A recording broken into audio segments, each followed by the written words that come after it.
It's Red Eye Radio. Talk about everything from politics to social issues and news of the day. Whether you're up late or you're just starting your day, welcome to the show. From the Uniden America Studios. For Gary McNamara and Eric Harley, Dan Mandis, this is Red Eye Radio. And the phone number remains, as always, 866-90-RED-EYE, 866-907-3339. Gary and Eric return Sunday night, Monday morning. Always a pleasure to host Red Eye Radio. You can find out more about me on the Dan Mandis Show Facebook page. You can also follow me on Twitter and Instagram, all three at Dan Mandis Show. You know, they say that character is not what you do when people are watching, but what you're doing when people are not watching. Now, Joe Biden tonight, President Biden in his speech, put forward his desire to support Israel in front of the nation and the world. But in the years leading up to the attack, when few were paying attention, he put in place the policies to actually fund that very attack. So when I talk about character, and when I talk about, you know, the truth and what people are really up to, like President Biden, character is not what you're doing when people are watching, but what you do when people are not. And for Joe Biden, when people were not paying attention as closely as they are now, he was funding Iran. He was funding Hamas. He was putting policies in place to make Iran stronger. And that, in my opinion, led to the attack on Israel. And so it's with that in mind that the president had a big speech tonight. I'm sure that you've watched it or seen highlights. But he had a lot to say. This is a part of what he said. We're facing an inflection point in history. One of those moments where the decisions we make today are going to determine the future for decades to come. I mean, right there. I mean, that was the first 20 seconds. And Joe Biden talks about where decisions we make today will determine the future for decades to come. Okay, so when you were funding Iran, when you were funding Hamas, did you think about what that would ultimately do to our ally Israel? So it's like he's doing this speech, he's giving this speech, and he is demonizing Iran throughout the speech. Yet his decision to embolden and enrich Iran through a weak foreign policy and ignored sanctions on Iran, allowing them to bring in billions funding this attack on Israel. And that's what he did. So it's like the speech tonight has contradicted everything he's done for the past 3 years. Let's talk about another decision of his. To pull out of Afghanistan the way that he did, first announcing the date that we were leaving, then pulling that back, then pulling out of Afghanistan the way that we did led to the deaths of 13 Americans and, of course, led to all kinds of chaos in Afghanistan as well. And it is currently, as far as we can tell, a training ground for terrorists. But how about funding Hamas? I've been telling you about this all week. With $730 million going to that organization that has been called an arm of Hamas. And Biden did send a total of that $730 million to the United Nations Relief and Works Agency. And they fund schools that teach anti-Semitism. They teach anti-Israel rhetoric. They shield weapons of Hamas and the fighters, the terrorists of Hamas. So Biden's entire speech was contradictory to the last 3 years of policy. And this wrong-headed policy ultimately led to, as we know, the attack on Israel weekend before last. Here's more from Joe Biden earlier tonight. He was talking about Vladimir Putin. You know, the assault on Israel echoes nearly 20 months of war, tragedy, and brutality inflicted on the people of Ukraine, people that were very badly hurt since Putin launched his all-out invasion. Mm-hmm. We've not forgotten the mass graves, the bodies found bearing signs of torture, rape used as a weapon by the Russians, and thousands of Ukrainian children forcibly taken into Russia, stolen from their parents. It's sick. Yeah, so that is President Biden, and he spent about 2 minutes on Israel. And he spoke a lot about, what happened in Israel, the tragedy in Israel, and everything that happened, the horrific mutilations of the Israelis. Then he did pivot to Ukraine. And as we've been discussing all week, and certainly last night, what the president wants to do, he's got a $100 billion package where he wants to give a nominal amount to Israel, but mostly it's for Ukraine. In talking about what the president wants to do, apparently this speech was actually written quite some time ago. And a lot of this is the same talking points, but given the circumstances in Israel, they ended up having to weave in Israel as well. And so that's exactly what the president is doing. He's got a $100 billion package, and most of it is going to go to Ukraine. But they're tying in Israel, and the lawmakers, what they have to do is if they want to give, let's just say it's $10 billion to Israel, they also have to agree to $60 or $70 billion going to Ukraine. Now, the president knows that the American people are tired of this never-ending war in Ukraine. There's some people that say that this thing could go on for another 10, 15, even 20 years in Ukraine. And so Biden knows that the American people and certainly the politicians that represent us, a lot of questions going on right now with Ukraine. And it's very questionable as to whether he could push through $60 billion in aid to Ukraine. So he ties in Israel. And hearing Biden talk about the brutality of Vladimir Putin, no one is denying that Vladimir Putin is a brutal dictator. Everybody knows that. The issue is that we seem to be doing nothing about it. In the sense that we're funding this war, but there is no end to this war. And as we've been talking about, that is the problem. I mean, look, I don't want Vladimir Putin to win, clearly. But what's the policy? What is the end game? Because a blank check of unaccountable and never-ending funding is not a foreign policy. Not to mention the fact that Ukraine remains corrupt. And when we simply keep sending money, but we don't really see any real progress or really much of an end game, the American people get cynical. And I do understand that the people who are pro-continuing to send money to Ukraine, they've got their talking points. Ukraine continues to do what they need to do to protect their territory. And, the military of Vladimir Putin, it is slowly but surely being depleted. But we are inching ever closer to World War III. But one thing he is also trying to do, again, Joe Biden is trying to do, is, yes, tie both of these events together.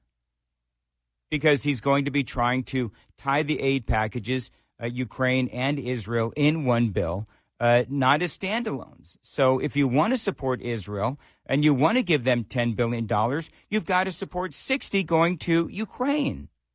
No debate and no accountability. Now, here's the thing, because Biden won't say this, but I will. Israel clearly has an end game. Israel wants peace. They want to live. They don't want to be attacked. And if Hamas and all these other nations left them alone, Israel would leave them alone. But Israel has a history of negotiating and willingness to work towards an end game. Ukraine, on the other hand, refuses to negotiate, refuses to do anything but fight on.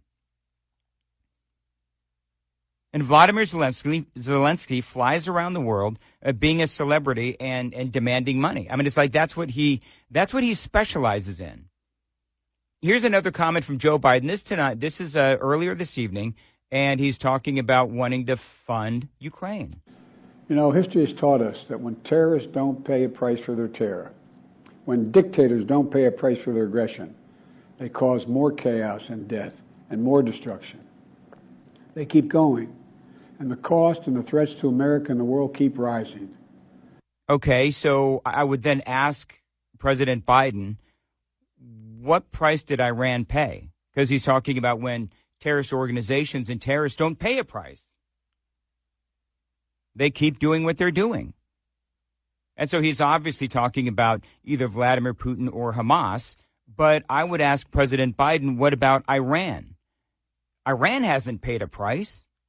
Trump had them paying a price. Trump had Iran against the wall and even took out some of their leaders. What did Donald Trump do? He killed one of their leaders, Qasem Soleimani. Trump placed and enforced sanctions on Iran that cost them billions of dollars. Trump was making them pay a price. Then Joe Biden comes along and he reversed all of that. And now we have an emboldened Iran that is now stronger than ever thanks to the president. So, yeah, when he says, oh, these terrorist organizations, these terrorists, they need to pay a price. Well, I would ask Joe Biden, what price did Iran pay?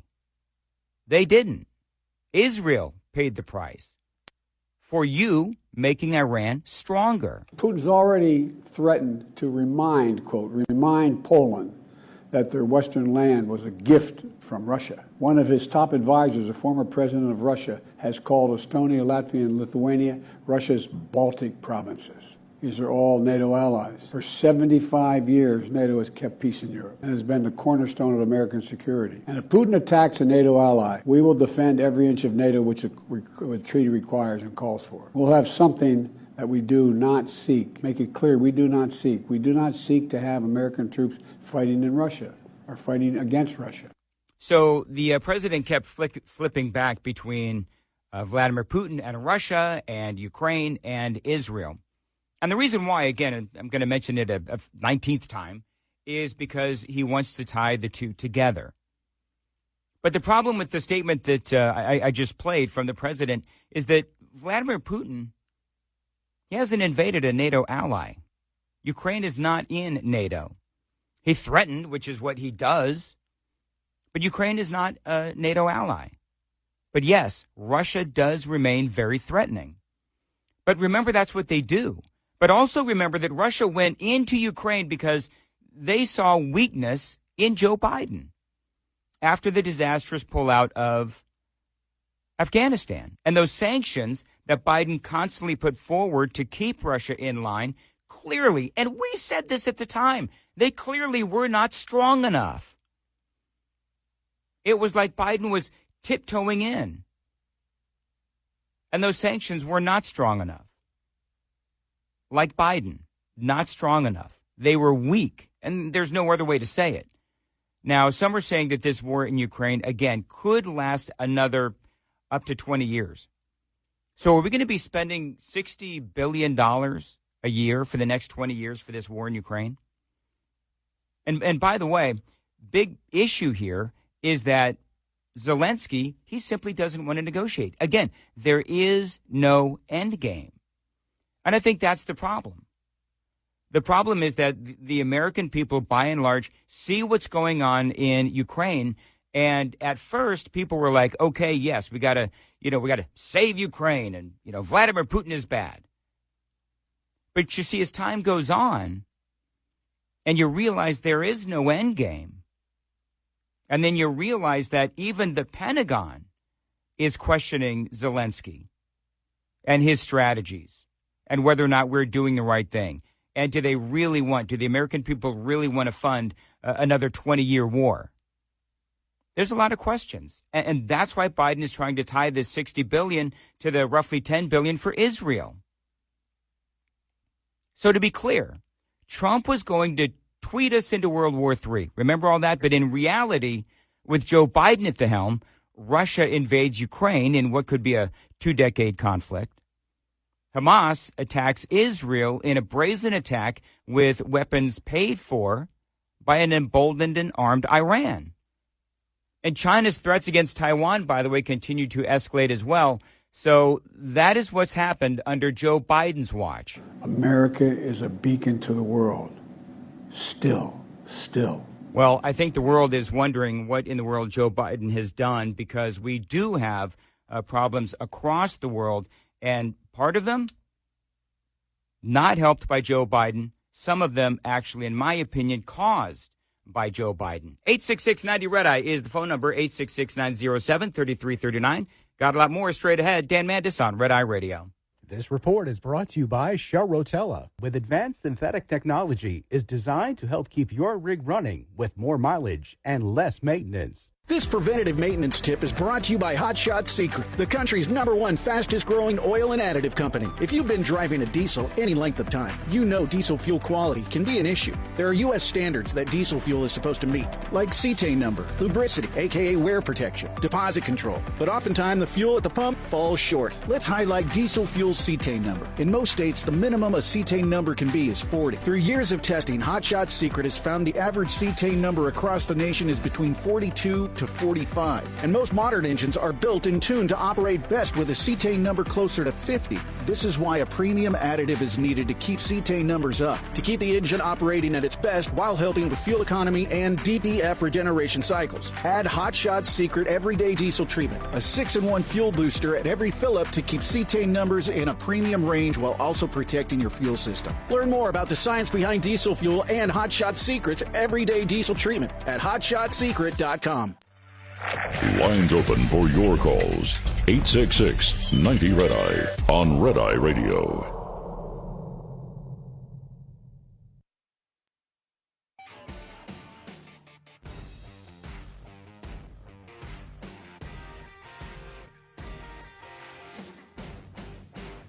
It's Red Eye Radio, 866-90-RED-EYE, 866-907-3339. I'm just, the entire Biden foreign policy speech, I spent the first segment kind of breaking down some of what he said.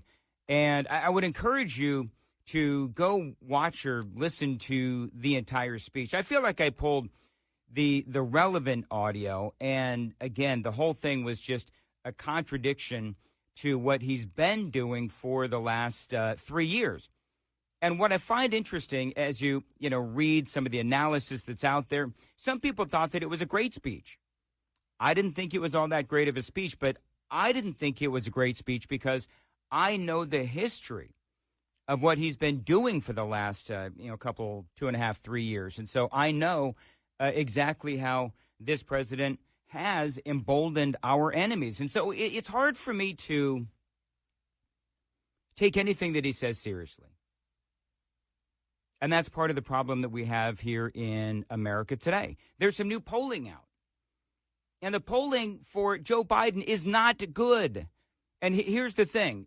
I agree with a lot of the other folks out there that say, well, polling doesn't matter. It's, a year before the election. But it's a snapshot of where we are as a country. And where we are as a country, no matter what the topic is, whether it is the war, because now polling is coming in on the war and Joe Biden's handling of the Israeli situation. And I know that you won't be surprised when I tell you that the American people have so little confidence in this president. And so it does make me wonder how this speech is going to be received, not only here in America, but across the world. Because while words matter, I believe that actions speak louder than words. And, the actions of Joe Biden since day one have portrayed a weakness that the enemy has been taking advantage of. And I don't really believe that what the president is doing or has done thus far really portrays any kind of strength. But, beyond that, even if you agree, and by the way, I would love to know what your opinion is of the president's speech.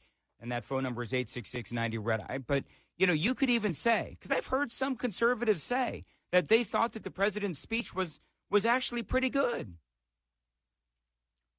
which is certainly fine, well and good.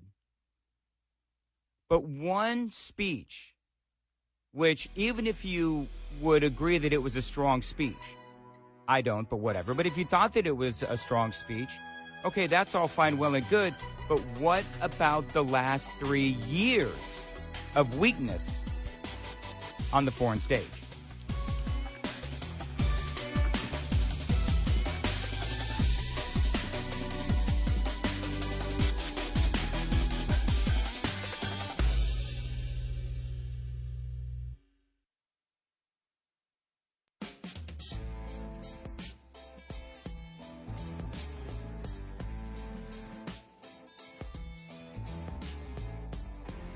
Red Eye Radio from the Uniden America Studios. Now, for Gary McNamara and Eric Harley, here is Dan Mandis. All right, I'm going to play you a soundbite that left me a little befuddled and a little confused. Dan Mandis here indeed on Red Eye Radio. 866-90 Red Eye, 866-907-3339 in for Gary and Eric. So, by the way, very quickly, a couple of headlines for you just so you know exactly what's going on. Apparently, the State Department has now issued a worldwide caution alert for Americans. So they say there is increased potential for terrorist attacks, demonstrations, or violent actions against U.S. citizens. The U.S. Embassy in Beirut is also urging American citizens this evening to make plans to leave Beirut as soon as possible. My question would be, why in the world are you still in Beirut? But anyway, so leave Beirut as soon as possible. Commercial options are still available right now, but they say as fighting intensifies, the commercial options may not be available. So they're saying that Americans need to leave Beirut while they can. The UK and Germany have been issuing similar warnings to their citizens. The U.S. Navy shot down cruise missiles potentially headed for Israel. That was earlier today. And we're also setting up the $100 million in that aid to Gaza. Now, this is where that audio bite comes in, because one of the big questions regarding that $100 million in aid to the Palestinians living in Gaza, one of the things that we've been talking about is how do you ensure that that money doesn't end up, or that aid doesn't end up in the hands of Hamas? Because that's always been the problem. And this is what is so baffling to me about all of these anti-Israel, anti-American protests in the Middle East, because all of these nations, they're hand-wringing and they're worried about the people of Palestine, or they're worried about the people of Gaza. Well, it's been Hamas that has been incredibly abusive to the people of Gaza, because Hamas are the ones that have been, destroying that area, destroying that region. And so you've got countries that do try to provide humanitarian aid to the people of Gaza, and it ends up in the hands of Hamas. And so understandably, the people that are giving the aid, like this $100 million from America, the question is, okay, so how do we ensure that that money does not end up in the hands of Hamas?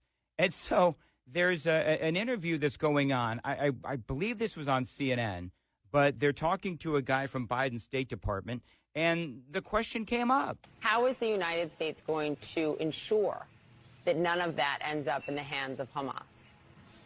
Well, as you know, this was a primary focus of the president's diplomacy yesterday, both in Israel, where he met with the entire Israeli security establishment, but also in his phone conversations with regional leaders, including President al-Sisi of Egypt.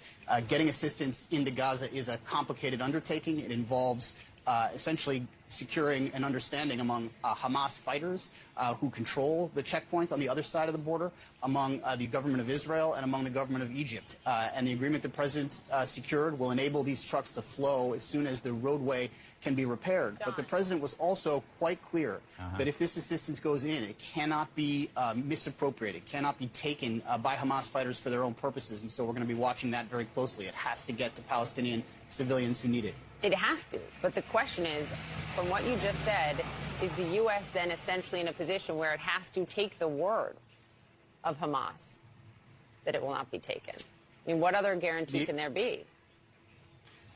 We believe there is an understanding now among all of the players who control that crossing, the Rafah crossing in Egypt. In other words, we're going to trust Hamas with that $100 million in aid. And you just heard the Biden spokesperson say from the State Department, we have reached an understanding with Egypt, Israel, and Hamas. Now, I will remind you, and listen, just so we're clear, just so you know, I am all for humanitarian aid. I am. I'm all for humanitarian aid. I understand that the people in this area, they have been devastated by Hamas, and they've been devastated by what Hamas did to Israel. And when Hamas attacks Israel, and then Israel does what it has to do A lot of these folks in Gaza, well, they've got no food, they've got no water, and they need help. And a lot of these folks are kids. So I understand the need. But reaching an understanding with Hamas doesn't exactly ooze a lot of confidence for yours truly. It doesn't. And remember, this is the same administration that was going to give Iran $6.5 billion for those hostages. And the understanding was that it was supposed to be, again, air quotes, humanitarian aid only. And then Iran comes back and Iran says, no, we'll use that money for whatever we want. So these understandings with these, terrorist nations or these terrorist groups don't exactly bring a lot of confidence that they're going to live up to the understanding. Phone number is 866-90-RED. I want to say hello to David in Boulder, Colorado. David, thanks for calling Red Eye Radio. How are you? I'm great. I'm a huge avid fan of KHL Radio in Denver.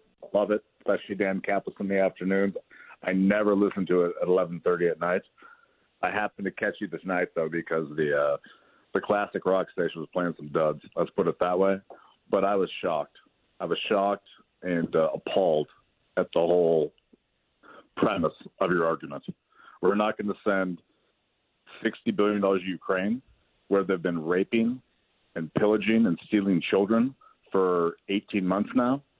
But all of a sudden, 2 weeks ago, Republicans want nothing to do with Ukraine, but all of a sudden they're on, the Israeli, tip. It's shocking to me. Shocking and appalling. I'm shocked and appalled. I've got Ashkenazi in me, so I feel this deeply. The idea that somehow we're going to not let we've got to help Israel, but this is not Joe Biden's problem. This has been going on for, 75 years? No, it's been 1948 was the year. Well, no. It's been going on for thousands of years. But David, let's cut to the chase.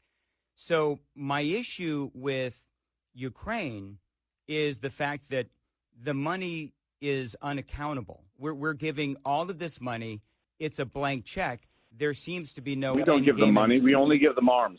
We only give them weapons. No, David, you've got to read up, my friend. We give them arms. We give them money to live. We prop up their businesses. We give them all kinds of aid. It's not just military. We're propping up that entire country. Did you know that? Everything we've given them has been armed. And you can track every single shell we give them, every single missile we give them. David, I need you to do some research, because we are giving them far more than just military aid. We're also giving them aid in many, many other ways so that the country can continue to do what the country does, again, including helping their businesses. We're helping people with pensions. We're paying salaries. I mean, we're propping up that entire country. So the point that I'm making, though, David, is I'm not pro Vladimir Putin. And see, this is the problem that, and I don't want to fight. I want to have a conversation with you. So I'm not pro Vladimir Putin. I'm not pro, women being raped and children being killed. And I'm not pro any of that. What I am is pro making sure that we know that our money is being utilized and utilized well. And we do have some sort of a plan. We do have an end game. We do have a way to end this thing instead of being involved in yet another 20-year conflict. That's what I'm pro. So if somebody from the Biden administration, and by the way, David, don't forget, the Pentagon had those papers that were leaked, and even people in the Pentagon are worried that there really is no end game here. Even from the leaked Pentagon papers, they're concerned about Zelensky's approach. So it's not necessarily that I'm against aid to Ukraine. My problem is that the money seems to be going into a black hole where there is no end game and there's no way out, and it is just going to go on and on. 20 years of $60 billion, David? That's not what I want. What I want is an It end feels game. a lot like if 75 years of the black hole. That's the Israeli-Palestinian issue, right? I mean, no one's ever going to solve this problem. This has been going on for 1,500 years. Do you know? It's especially gone for the last 75. Hey, David, do you know how much we give Israel every year? I could not tell you the number off the top of my head. I know we definitely support them in a strong way. David, I can tell you. We give them $3.8 to $3.9 billion a year. Compare that to what we're giving Ukraine. And we also know exactly where that money with Israel, we also know exactly where that money is going. A good part of that money is going to fund the Iron Dome, which is their defense system, missile defense system, so that when Iran is shooting rockets into Israel, they can knock them down. And by the way, also don't forget, David, that Israel has been a long-time ally of America. They've been a long-time friend of our country. One of our longest allies, of course, and also really the only democracy in the Middle East. And so for me, there is a distinct difference between, the money going to Ukraine and the money going to Israel. And by the way, the other part of my monologue, which you apparently found horrific, which is fine, is the fact that Joe Biden has given a whole bunch of money to Iran, or at the very least, given Iran the opportunity to make billions of dollars, tens of billions of dollars, by looking the other way on oil sanctions. So that's my big issue, David, is not that I'm pro Vladimir Putin. And see, that's, people who are for Ukraine funding, they like to distort the words of people like me, because y'all accuse us of saying, well, you're pro Vladimir Putin and you want to see children killed and women raped and blah, blah, blah. No, we don't. We want to see an end game because we want to see Ukraine victorious and we want to see Vladimir Putin weakened. But, $60 billion a year going to what? What kind of strategy are we utilizing to defeat Vladimir Putin? I don't see it, and neither do people in the Pentagon. Go ahead, David. I'm going to let you have the last word, and I do thank you for calling in. We spent $7 trillion in Iraq and Afghanistan, and we pay $5 a gallon for gas. What does that have to do? But David, what does that have to do with what we're talking about? We're going to spend $7 trillion going against war against Iran. I mean, the whole idea is absolutely ludicrous. All right, David. Thank you very much for whatever. I kind of get where he was going, but I don't really understand. I mean, for me, when you look at Ukraine and you look at Israel, and this is a debate that's going on, and by the way, just so we're clear, folks, it is a legit debate. It is an absolutely legit debate. We have all of this money going to Ukraine, and then now all of a sudden, here we are getting involved in the situation with Israel. But it was all self-contained right there in the phone call that I had with David. To me, the differences between the two. But again, these are legit questions that we, the American people, are going to have to grapple with moving forward. And David, again, I appreciate the call. 866-90-RED-EYE is the phone number. 866-907-3339. Get in touch with Red Eye Radio, toll free at 866-90-RED-EYE.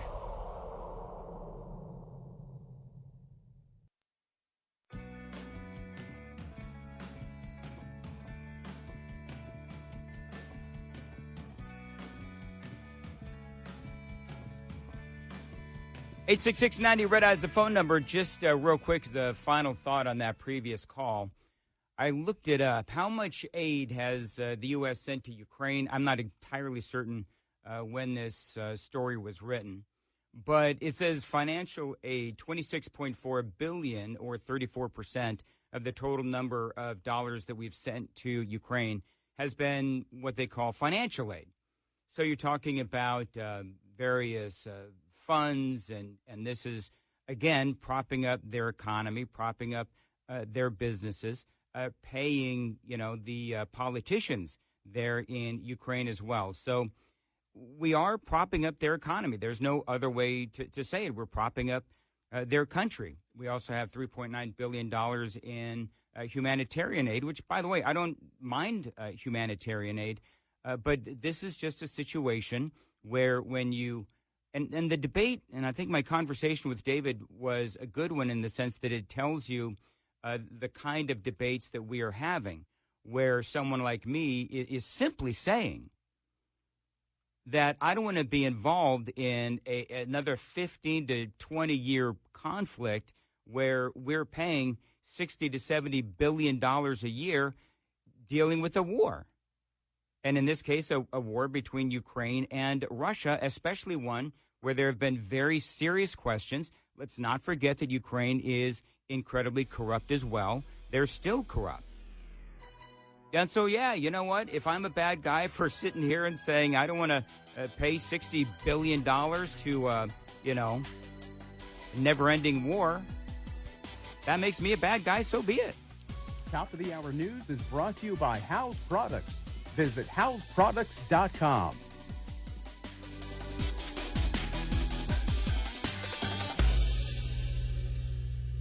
This is Red Eye Radio on Westwood.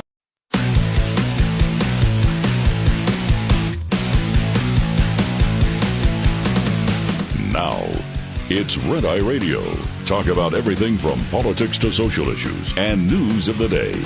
Whether you're up late or you're just starting your day, welcome to the show. From the Uniden America Studios.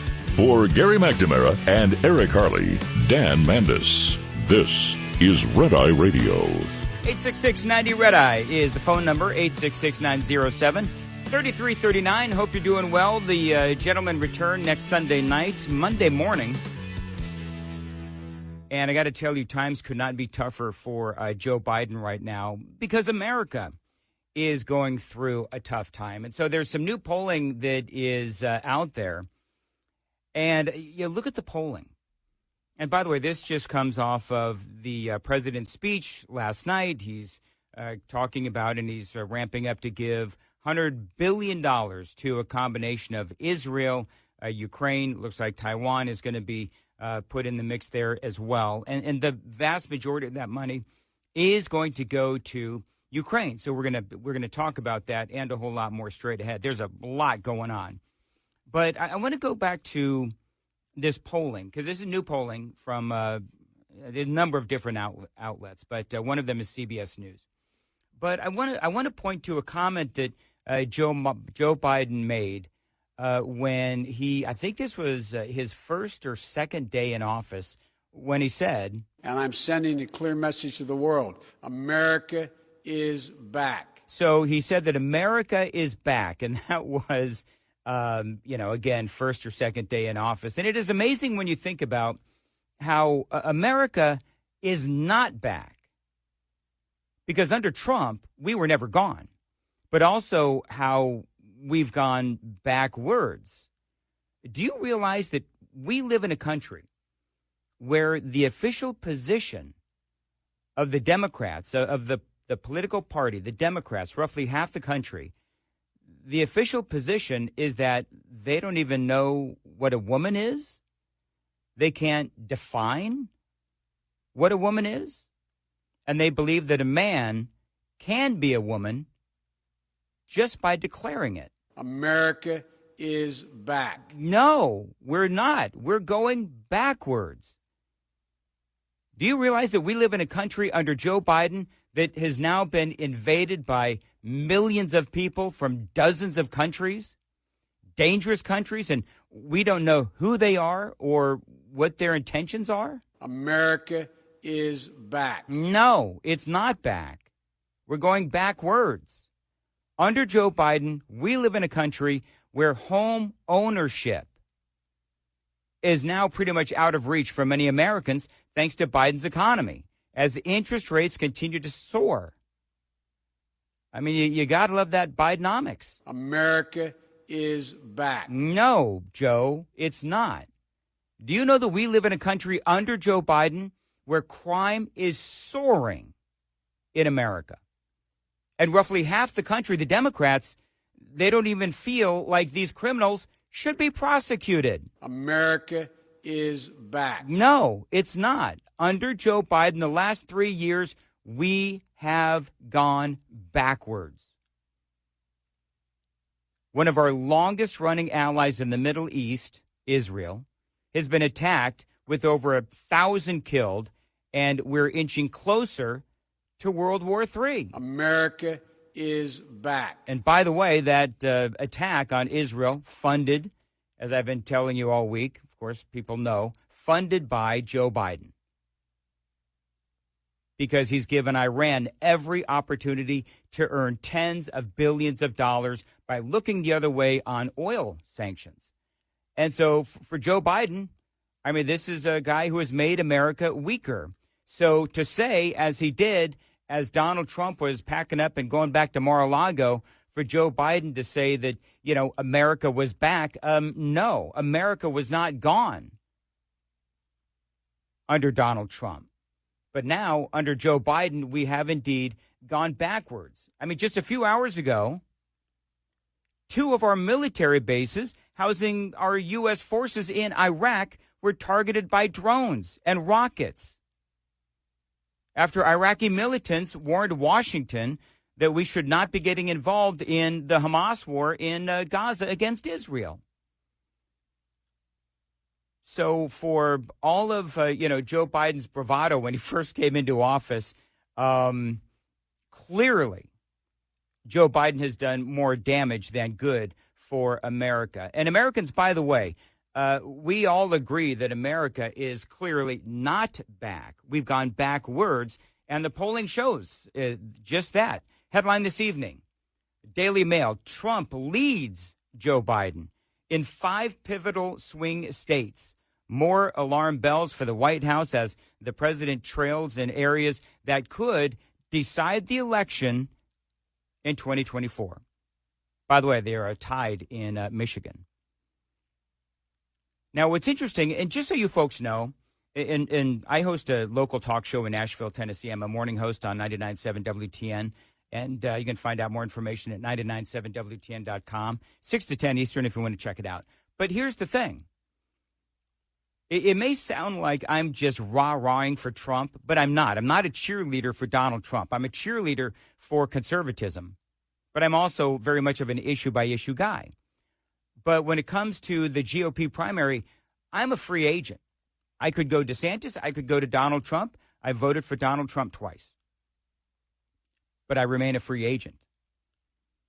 But the fact of the matter is that the former president is in the news a lot. And the reason why he's in the news a lot is because he is making a lot of noise, whether it's all of the allegations against him, all the lawsuits and all of those kinds of things, or with the fact that the president, a former president, is doing really well in the polling against the current president, and the current president's Department of Justice is going after him. But Donald Trump leads Joe Biden in 5 key swing states, 4 of which he won over former President Donald Trump in 2020. Trump currently holds a minor edge with registered voters. You ready for this? In Arizona, Georgia, Pennsylvania, North Carolina, and Wisconsin. Biden does remain a leader in Nevada, which he also won in the last election. Now, this is a new Morning Consult Bloomberg survey shows that Donald Trump ahead of Biden among registered voters in those states. But there's more to it than that, and it's really interesting. As I pull up the charts here, I want to tell you that they're talking about the economy, they're talking about the border, all of the things that we talk about on a daily basis in talk radio is what's fueling this anti-Joe Biden bend. Trump leading Biden in key swing states. Arizona, Donald Trump 47%, Biden 43%. Georgia, Trump 48%, Biden is at 43%. Michigan, they're tied. Nevada, 46-43, Biden in favor. North Carolina, Donald Trump 47%, Joe Biden 43%.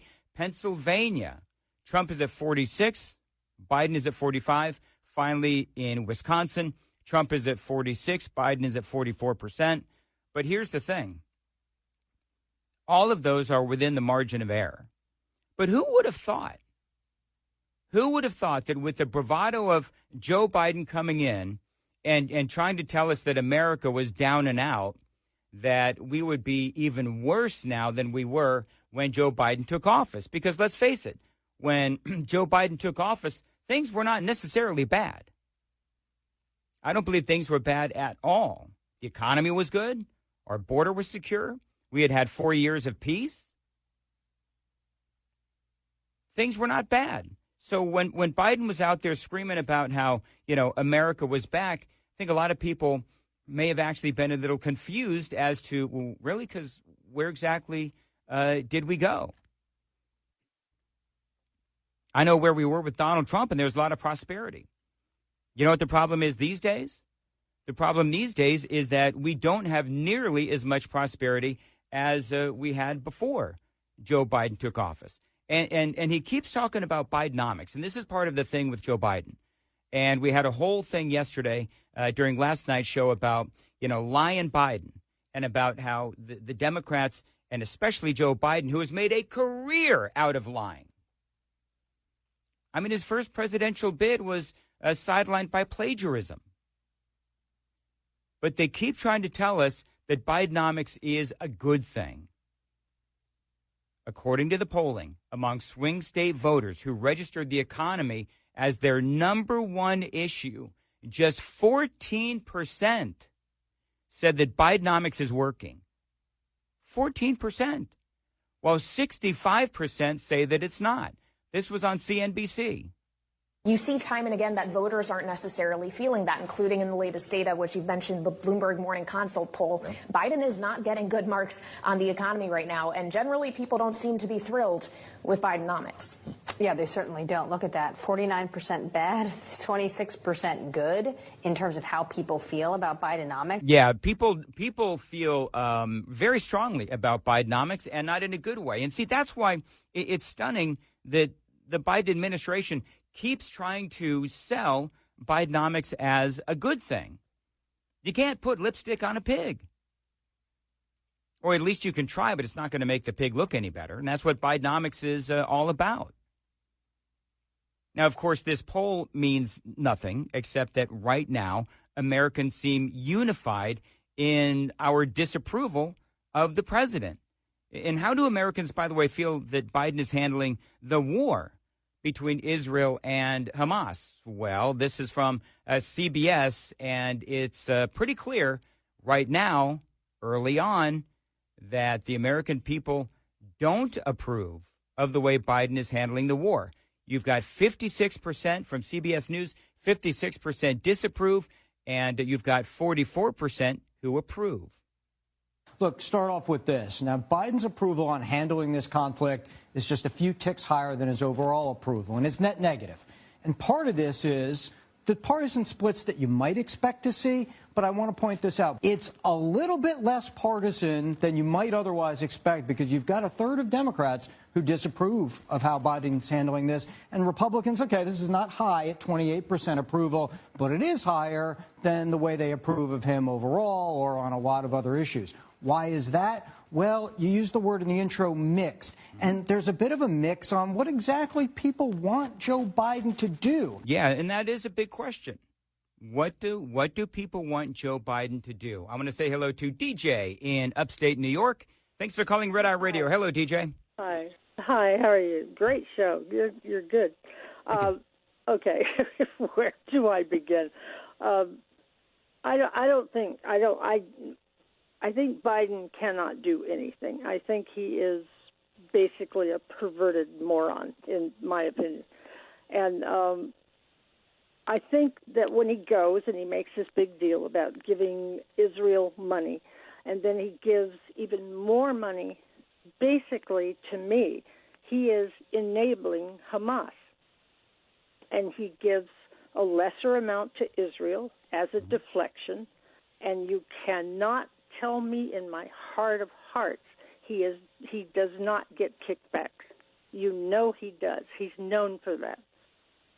And well, I think and one thing I would say, DJ, and you're right, he is known for kickbacks. That is something that the Republicans have been investigating.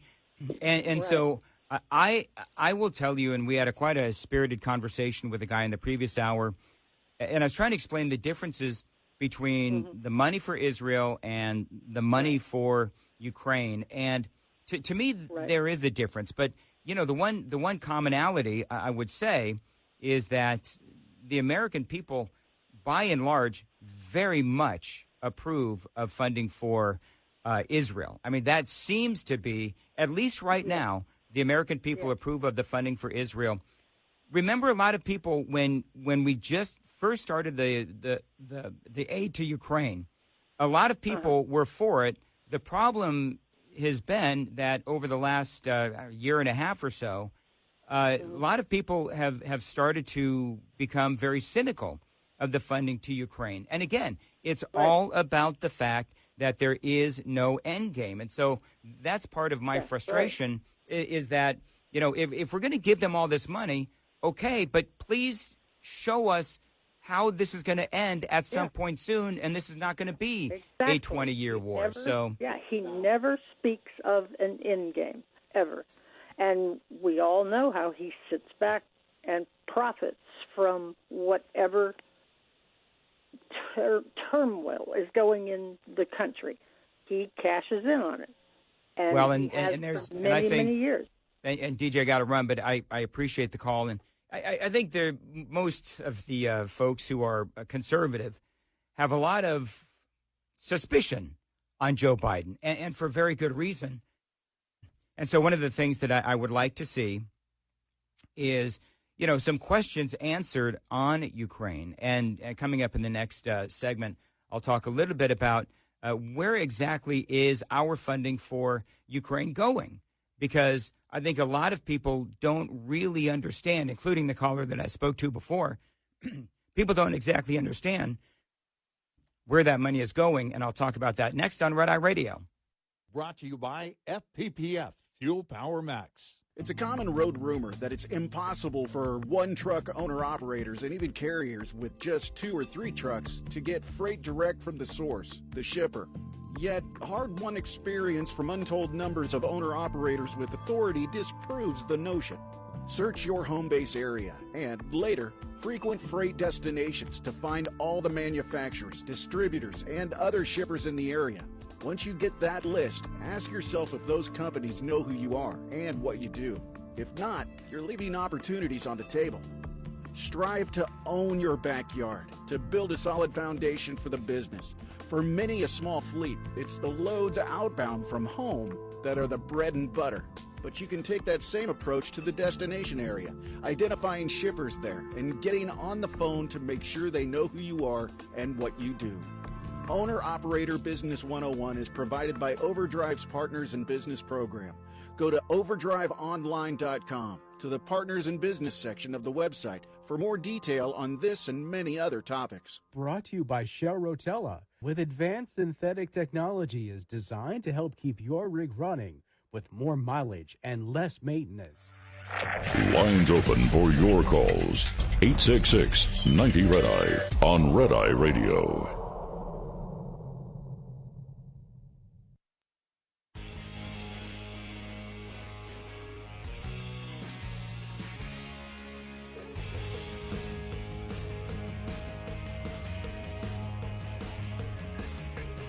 Red Eye Radio, 866-90-RED-EYE is the phone number, 866-907-3339.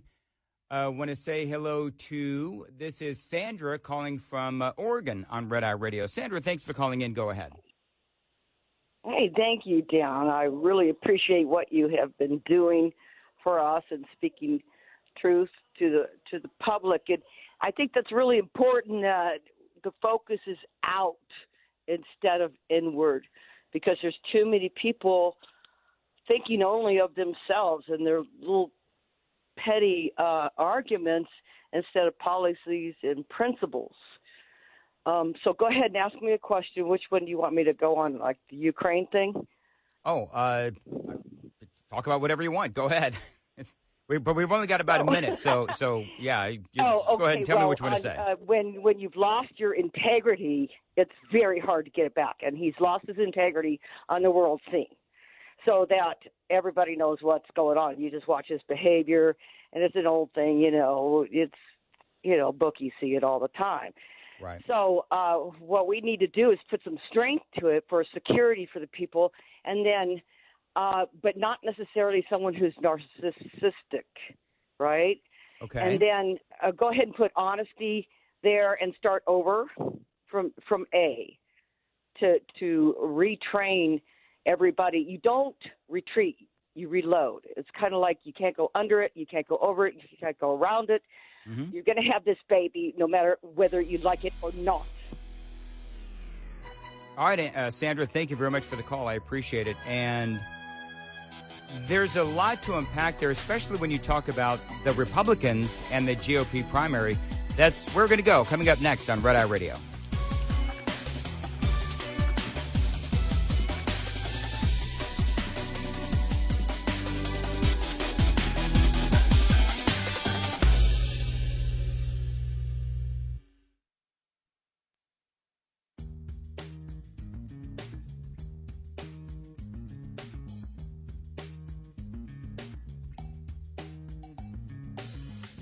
Red Eye Radio from the Uniden America Studios. Now, for Gary McNamara and Eric Harley, here is Dan Mandis. 866-90 Red Eye is the phone number.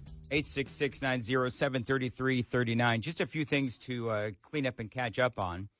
So this is an article from Newsweek. We had a conversation earlier in the broadcast with a guy. He called up. He was appalled that I said that we should be questioning and looking very seriously at all of this money that we're constantly giving to Ukraine. Part of Biden's speech tonight was, it's going to be 60, 70 more billion dollars to send to Ukraine. And he was, I think the term he used out of Denver was shocked and appalled or whatever, which is fine. I don't mind being, shocking and appalling to somebody. But, one of the things that he said was that the only thing that we're paying for as it relates to Ukraine is military. And that is simply not true. And I told him that it wasn't true. He didn't believe me, but that's fine. But I mentioned earlier in the broadcast, actually right after the call, that we have given, of all the money that we've given, I want to say it's about 34% goes to other than military. And so what ultimately part of what we're doing is we're making up for the budget shortfall in Ukraine. This is from Newsweek. Ukrainian leaders are calling on the U.S., the European Union, and the International Monetary Fund to cover a predicted budget deficit of up to $55 billion, a shortfall which threatens to collapse Ukraine from within, even while its troops steadily push back, occupying Russian forces. And so what ultimately we did is we helped to prop up their economy by making up that budget shortfall. And so between that, making up the government's budget shortfall, there's also a number of other things that we're doing, like paying the salaries of the politicians. We're also helping the, various businesses in Ukraine, the corporate entities in Ukraine as well. They call it, ultimately billions in financial assistance. And so you've also got $9 billion in humanitarian support as well. So there's a lot of money that's going into Ukraine. And I don't want to sound like a broken record, but it's a big topic of conversation here in America, as it should be. And as Americans, we should be asking questions about the money we're sending to Ukraine. And I feel like part of the argument that the other side is using, and just so we're clear, there are many Republicans who say that we should continue to give money to Ukraine. There's some Republicans and conservatives that say that we should, give Ukraine as much money as they could possibly want. But my question, and it's a question, is what is the end game and what's the policy here? Because, the policy can't simply be blank checks. And if that's, appalling to some folks, well, okay, that's fine. You can be appalled. But we need to answer these questions. Because if somebody said to me, here's how we're going to win the war. Here's how we're going to win the war. Here's how we're going to end this in a month. Here's how we're going to end this in 2 months. Part of the problem that we have with Ukraine is that we started off really weak. I mean, from the sanctions to then Putin goes into Ukraine, and we were giving Ukraine, and I said this last night, we were giving Ukraine just enough weaponry not to lose but not to win. Like, we didn't give them enough to win, and we gave them just enough not to lose. And so the way that we've been helping Ukraine and the way that we've been helping them militarily is just sort of to maintain the status quo. Now, if we really wanted to help Ukraine, we would have given them everything that they needed right away and taken care of Putin's military, boom, like that, and put an end to it and just stop it. But we didn't. It was piecemeal at a time, piecemeal at a time, piecemeal at a time, piecemeal at a time. And now here we are. And now Russia has, even though Putin's military, it is becoming depleted, that is a good thing. And by the way, just because you ask questions about where this money is going, it doesn't mean that you approve of people getting killed. And it doesn't mean that you are a Putin puppet because, you are questioning the money going to Ukraine. And most conservatives that I know, all they want to know is accountability and an end game. That's it, because we don't want to be in another 20-year war. And I always go back to the same points, which is the Pentagon has had questions about Vladimir Zelensky and the way that he is navigating this war. They've had questions about the weaponry and if they have the proper weapons to do what they need to do.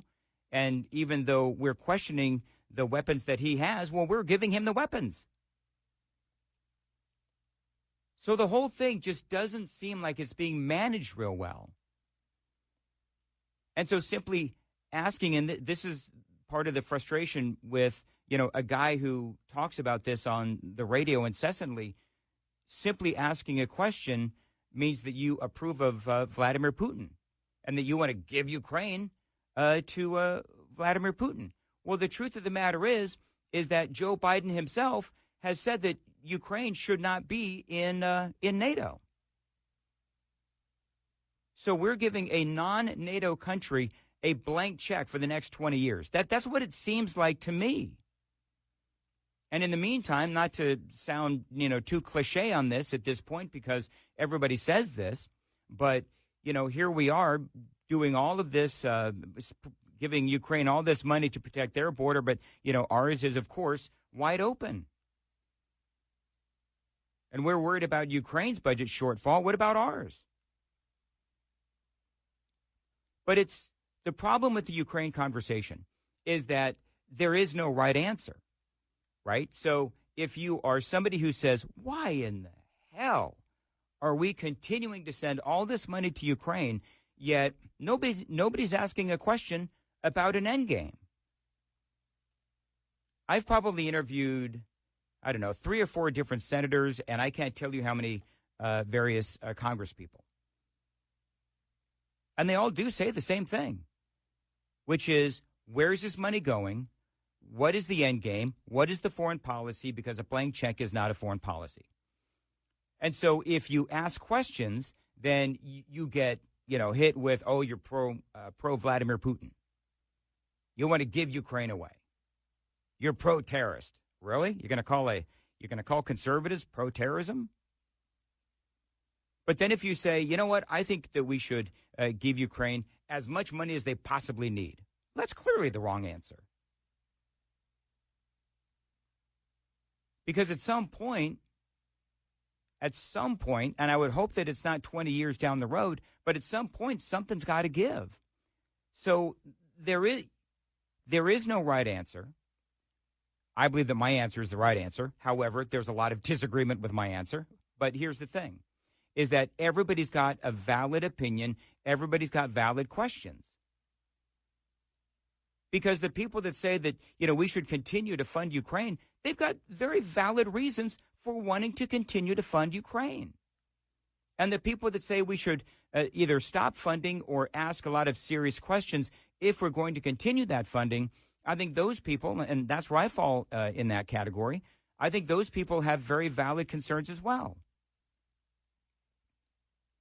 But as usual, when you start talking about this, then people start yelling at you and making, these accusations, which I think doesn't help the conversation at all. Oh, and by the way, the Pentagon, what is it, 5 years? Is it 5 or 6 years in a row now? The Pentagon keeps failing their audits. That's another reason why the American people are so incredibly cynical of this kind of an arrangement. 866-90-RED-EYE is the phone number, 866-907-3339. I want to tell you real quickly what's going on with the search for a speaker. It's not going well. Jim Jordan had a meeting today, and he came out of the meeting, and apparently what happened in the meeting is, from what I'm understanding, the folks that are anti-Jim Jordan basically told him, you're not getting our support. This is a waste of time, and you need to drop out. And so Jordan was photographed, and he was taped, of course, coming out of this meeting, and he looked really angry. There's no other way to say it. He looked really angry. He said the meeting went good, but it clearly did not go good. And in his hand, he had a piece of paper, and it's been photographed. This piece of paper has been photographed, and the piece of paper said, what is the real reason? In other words, what is the real reason why he was clearly not going to get the vote of those people that are anti-Jim Jordan? And by the way, the people that are anti-Jim Jordan, that number is growing. Because there's all kinds of stories out there. Is the story because, he is, too vitriolic? He's too controversial? He's a Trump supporter? Donald Trump supports him? Or is it because, as I've been talking to you about this the last several nights, because the supporters of Jim Jordan have been incredibly passionate about getting him to the speaker's gavel? Because there's all kinds of different reasons that are floating out there. Let's say hello very quickly to Vicky is in Missouri. Vicky, thank you for holding, and welcome to Red Eye Radio. Thanks, Dan, for taking my call. Sure. As far as the one you're just talking about, there's a lot of people my age that say, well, I can't do anything. I've just got one vote. Well, that vote can count if you get together with a bunch of people and use it. And I would like to tell my people from Missouri that if they don't vote for Jim Jordan, that they won't get my vote in the next election unless they're running for dog catcher. And I'm not sure I'd give it even then. So that takes care of that. So Vicky, let me ask you, Vicky, so have you called your representatives in Missouri, the Republicans? Yep. Okay.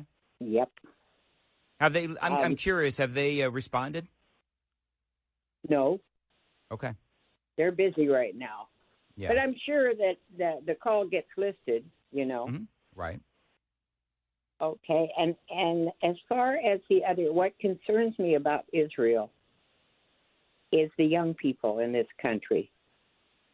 They don't realize, as we realize, what went on during the Second World War. And the fact that the German people were fed Kool-Aid. And I keep thinking to myself, I think President Biden is handing out Kool-Aid. And we're stupid enough to drink it. Well, one of the things that I would say, Vicky, I got to put you on hold, but one of the things that I would say, and I appreciate the call, I'm running late for a break. You bring up a good point. I am heartened by the fact that I am seeing some pro-Israel rallies across the country, namely in New York. And I don't know if you've seen this, but there is a really big, I'd call it sizable. There was a sizable pro-Israel rally in New York, and you had a lot of people out there supporting Israel. And so to me, and this is to your point, Vicky, to me, that is obviously, clearly a positive because, the Rashida Tlaib's out there and these knucklehead students coming out of like Harvard and UPenn and some of these other places, they're getting a lot of media. They're getting a lot of attention.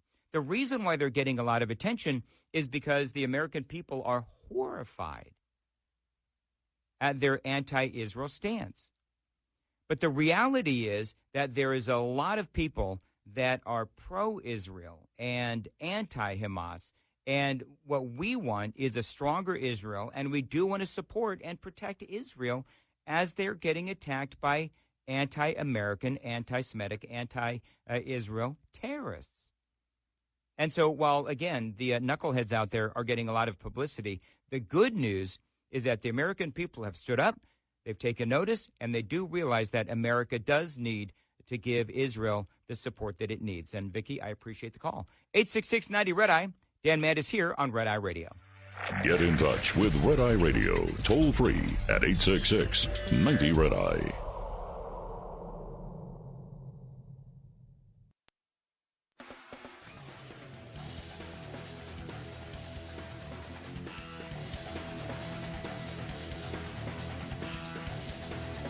Red Eye Radio, 866-90-RED-EYE, 866-907-3339. That is where we find Richard in Nashville. Thanks for calling in, Richard. Go ahead. Good morning, Dan. I enjoy your show, that you have a local show here, 99.7. We listen every morning when we can. Thank you, man. I wanted to make a point, 2 points and a very, very quick point. One, we talked about the caller that called up said we give nothing but military aid to Ukraine.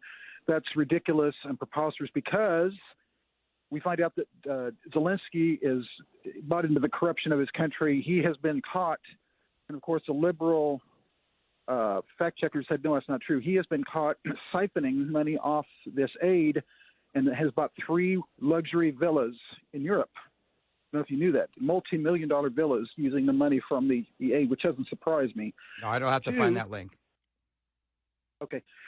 2, if we find out what the total enamoration and the total absorption of Ukraine is, if we find out, and I'd like to, if Burisma is driving our foreign policy, I'd like to find out. I mean, there's going to be hell to pay on that.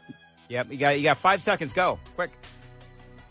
3, the one that is driving the brain dead Obama, the brain dead Biden is ex-President Obama, who has lunch with him. All right, thanks. Got to go.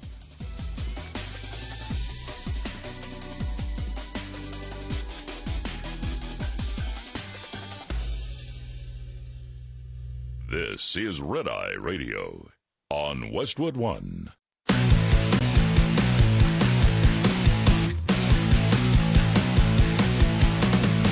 Now, it's Red Eye Radio. Talk about everything from politics to social issues and news of the day. Whether you're up late or you're just starting your day, welcome to the show. From the Uniden America Studios. For Gary McNamara and Eric Harley, Dan Mandis. This is Red Eye Radio. 866-90-RED-EYE, 866-907-3339. Dan Mandis here indeed. Find out more about me on my social media pages. You can follow me on Twitter, Instagram, and Facebook at Dan Mandis Show. And I host a morning show in Nashville, Tennessee on Super Talk 99.7 WTN, 6 to 10 Eastern. And you can listen at 997WTN.com. So we're getting a breakdown of what exactly it is that Joe Biden wants to do with this $100 billion. And we're going to get into some of the weeds here. I'm not going to go too deep into it, but it is being met with some resistance by Republicans because, as I was remarking earlier in the program, he's tied it all together. So you can't ask for, $14 billion for Israel and then $60 billion for Ukraine and some of these other things, tying everything together so that you can't have a conversation on what's going on, for example, with Ukraine. You even have Republicans now officially going on the record as saying that they're going to resist this aid package because they want to have a talk about Ukraine. And there's nothing wrong with that. This is from the Daily Mail. Plans for President Biden's funding request will see $60 billion given to Ukraine, $14 billion for Israel, according to sources familiar. Another $10 billion has been earmarked for humanitarian aid and $7 billion for the Indo-Pacific region, including to bolster Taiwan.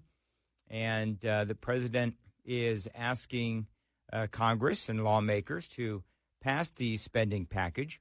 And here's what they're saying about the Republicans.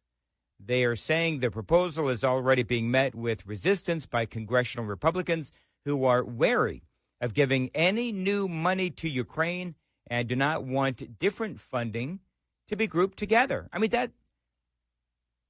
that's common sense. This is just like, one of the big disagreements within Congress is these omnibus spending bills, right? Where all of the crap is just thrown together into one massive spending bill, and you can't talk about anything. You can't say, well, I don't want to spend money on that, but I'm okay spending money on that.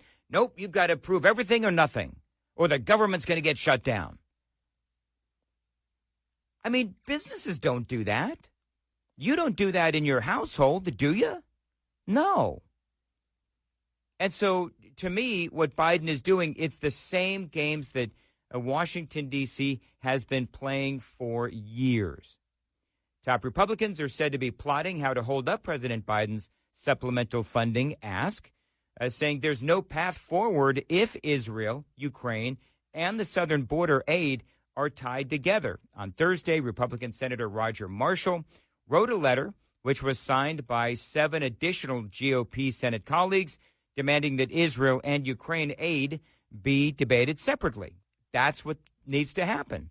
The 8 senators said that Biden is risking a government shutdown by tying the aid packages together. Well, here we are again talking about a government shutdown. And so you know what's going to happen, right? What's going to happen is you're going to have all of the media, the Democrats, everybody's going to be in hysterics because the Republicans are going to be seen as holding up funding for Israel. And that's going to be the narrative because most people, they don't read beyond, the first or second paragraph. People are so headline driven these days. It drives me crazy. And so they miss the overall broader perspective of some of these stories. So that is going to be a battle that is apparently already begun. So that is part of the conversation as the nation, discusses and debates what the president had to say today regarding the funding and whether or not we should be sending that money to Ukraine and Israel and the like. We'll continue that conversation. One of the things that is going on in this country that is really critically important is the fact that the Republicans, they don't have a Speaker of the House. Now, if I can briefly retrace for 1 second, Jim Jordan called off a third Speaker vote. I think this was supposed to be yesterday, and he's still trying to get the support. Now, from what I understand, there's going to be another vote today, Friday, at some point, I think 11 or 12 o'clock. Jordan's going to hold another vote. But he had a meeting earlier today, and from what I'm hearing, it didn't go well. He had a meeting with the people that are decidedly anti-Jim Jordan. And so I think part of what's going on is people want to know, what is it? Why is it that these, handful of Republicans, 20 or so, they don't want Jim Jordan to be the Speaker of the House? Well, there's a lot of divisions going on within the Republican Party, and the Republican Party is divided, just like America, by the way, is divided. Now, it doesn't matter, I would say, who the Speaker is really, because whoever the Speaker is has to deal with the same numbers and has to deal with a very, very thin majority for the Republican Party. But it's clear from the polling that the Republican Party is solid behind Donald Trump. He leads all the polling, and it shows where we are. America and Americans, Republicans, are more conservative than they have been for a long time. Donald Trump has come out and he has endorsed Jim Jordan. I would be willing to bet that the majority of Republicans and conservatives would be okay with Jim Jordan. The conservatives absolutely want Jim Jordan. And most rank-and-file Republicans across America would also say that Jim Jordan is a guy that they could handle and accept as Speaker of the House. But, we can argue all day long, and we probably will, It's going to be a discussion for years to come. We can argue all day long about whether Kevin McCarthy should have been vacated or not. But the bottom line is that he was. And he was vacated using the rules that he agreed to. Now we need to come up with another speaker. Pragmatism is coming into play here, because if you're a pragmatist, you've got to say, look, if we have a significant number of Republicans in districts that Biden won for president, then those members are vulnerable.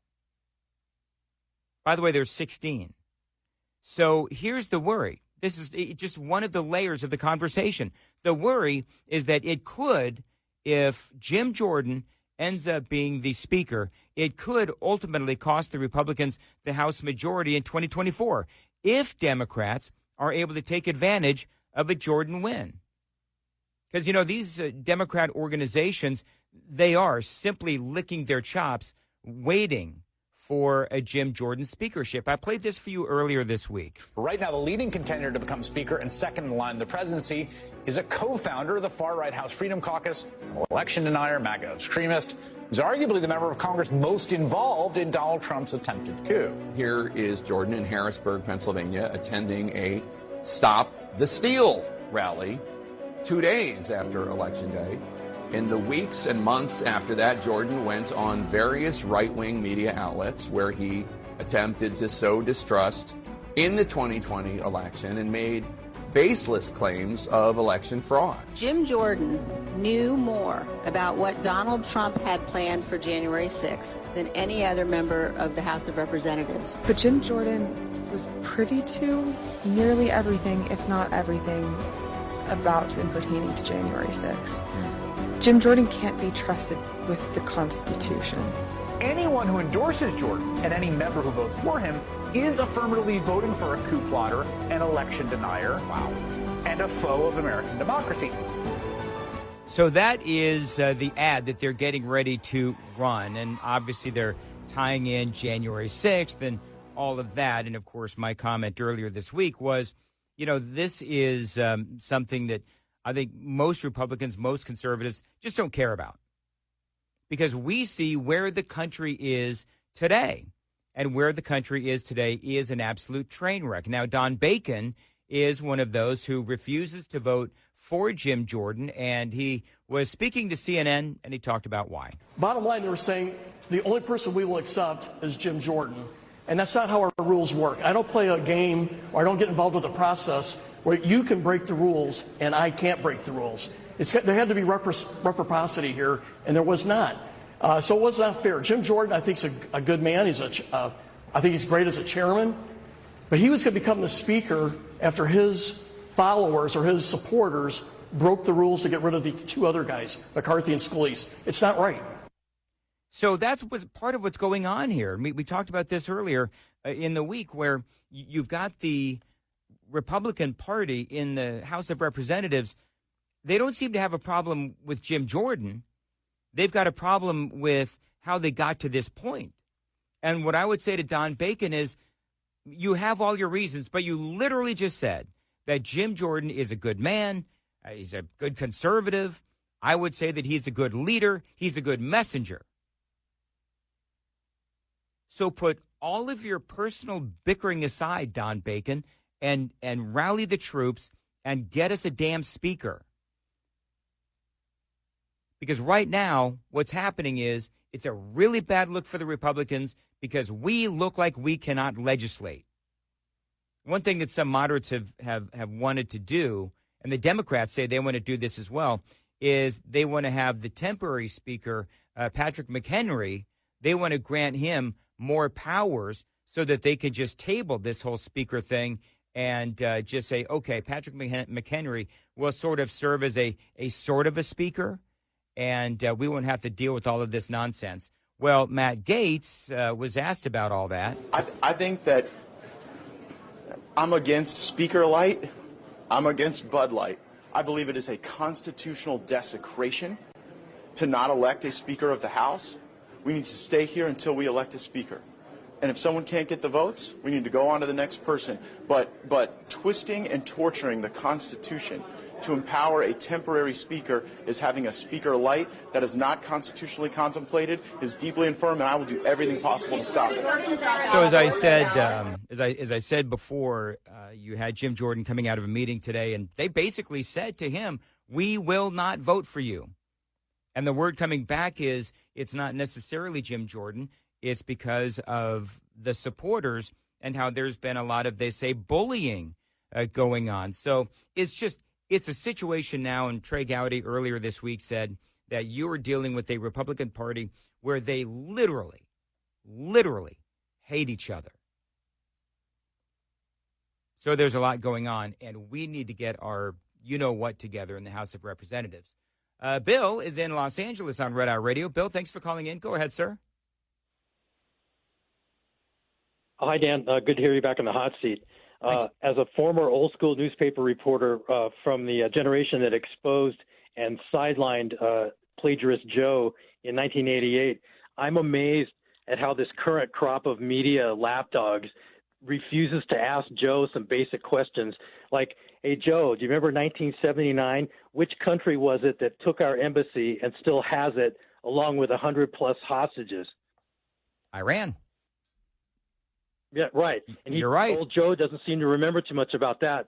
And I'd like to. I think you're being a little bit too nice to Joe when you say for 3 years he's been bankrolling Iran. Let's not forget about those 8 years he was VP under Ayatollah Obama. That's what I call him. When Obama airlifted, remember that $150 billion in cash they airlifted to Tehran when they were doing that nuclear deal? Yep, I do remember that, actually, Bill. You're absolutely right.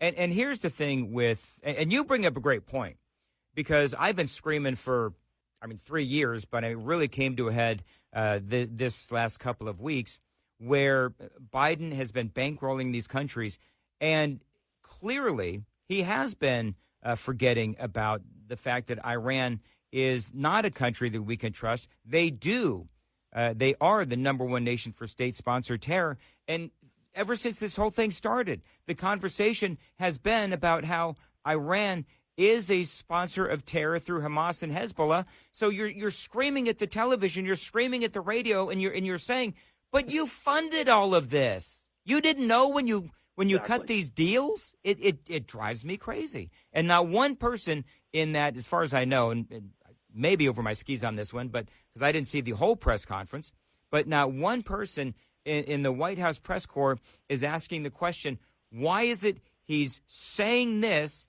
about how Iran is a sponsor of Hamas and Hamas wouldn't exist without Iran, yet Biden chose to give them all of that money and chose to ignore the sanctions. Nobody's asking that question of cringe Jean-Pierre. They can't get to Joe Biden. But you're right. They're not asking the question. It's like they're not able to, put two and two together and ask the question. Bill, you got 30 seconds for the last word. Go. Yeah, I'd also like to ask, why would we want to help this country? And again, Ayatollah Obama and Biden were trying to make a nuclear capability a roadway for Iran. And now everybody knows they're within about 2 months of getting an atomic weapon. Why would anyone in his right mind want to facilitate that with more funding? Well, and Donald Trump, not to sit here and be an advocate all the time for Donald Trump, but Donald Trump called this years ago. And, Bill, I appreciate the call. 866-90-RED-EYE, 866-907-3339. Dan Mandis here on Red Eye Radio. Lines open for your calls. 866-90-RED-EYE on Red Eye Radio.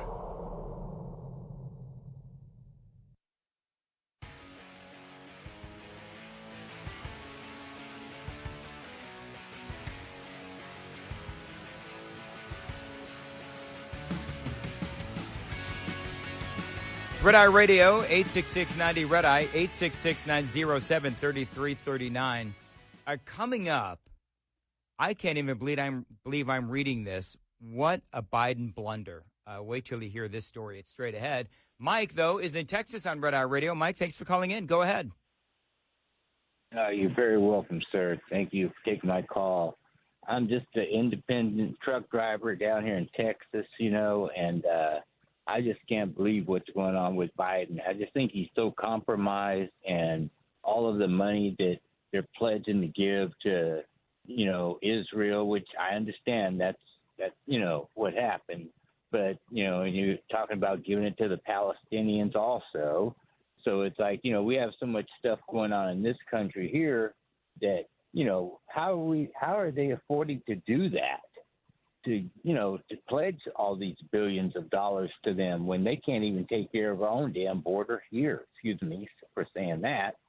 But, we have a lot of issues here in the United States, and it seems like they're not pledging to do anything about it, but yet we're willing to jump in and throw billions at other countries that, are not giving back to us. They don't give us nothing when we have a crisis. Even with it being Israel, I mean, they have all this oil over there. They got, more than enough money. And if you're going to be sending monies into combat, well, of course, the terrorists that are there, I don't think it's going to make it to the actual citizens in the Palestinians or Right. Israelis. Well, Mike, here's where I would go with that, and I appreciate the call.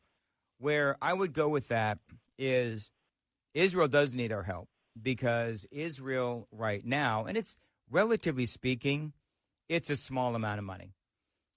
But what I would say is that, and people are talking about the differences between Israel and Ukraine, I think that Israel, if we allow them to, and we give them what they need, then they are going to be able to make, I would say, relatively quick work of Hamas. That is what I believe. Now, the big issue is this could ultimately blow up into World War III, because you've got Israel, and you've got some of these other nations as well. So that's a very big deal. Yeah, we have and I wonder, the ex-presidents that we've had in office, from George Bush to, Clinton or whatever, they would. But hey, Mike, we're gonna have to put you on hold. I'll return next on Red Eye Radio.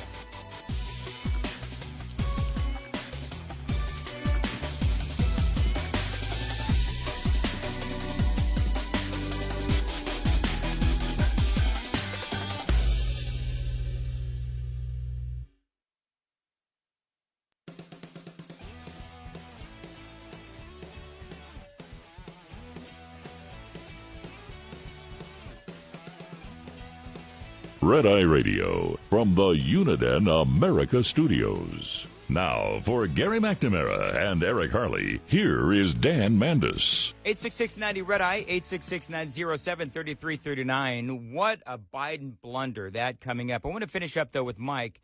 We were so rudely interrupted by the commercial break. Mike, go ahead. Wrap it up, if you would. No, you're okay. But, it's like we're sending all this money and it's not even being accounted for. Nobody knows where it's going, and there's nobody explaining anything. And now, all to tell, they want to send more American troops, overseas when we've been there, done that. They should have never pulled out anyway. So now we're backtracking, and we're going to lose lives again over stupidity. And I don't know why the ex-presidents you'd think they would step in and be like, hey, what the hell are you doing? Well, and Donald Trump is. Thank you for the call, Mike. I will just say it is my official talk show host position on Israel that we need to do everything that we can to assist Israel, and including not second-guessing Israel when they have to do what they have to do. And, Mike, you also mentioned the $100 million going to the people of Gaza, the humanitarian aid. I've got a story on that coming up as well on Red Eye Radio. By the way, you folks can follow me on Twitter. And by the way, I paid for it today, like $84. So I'm actually paying for Twitter now. So make it worth my while, won't you? And follow me on Twitter. Ultra MAGA Oil actually added me on Twitter, at Dan Mandis Show. I couldn't disagree with you more about the intimidation calls by Jim Jordan supporters.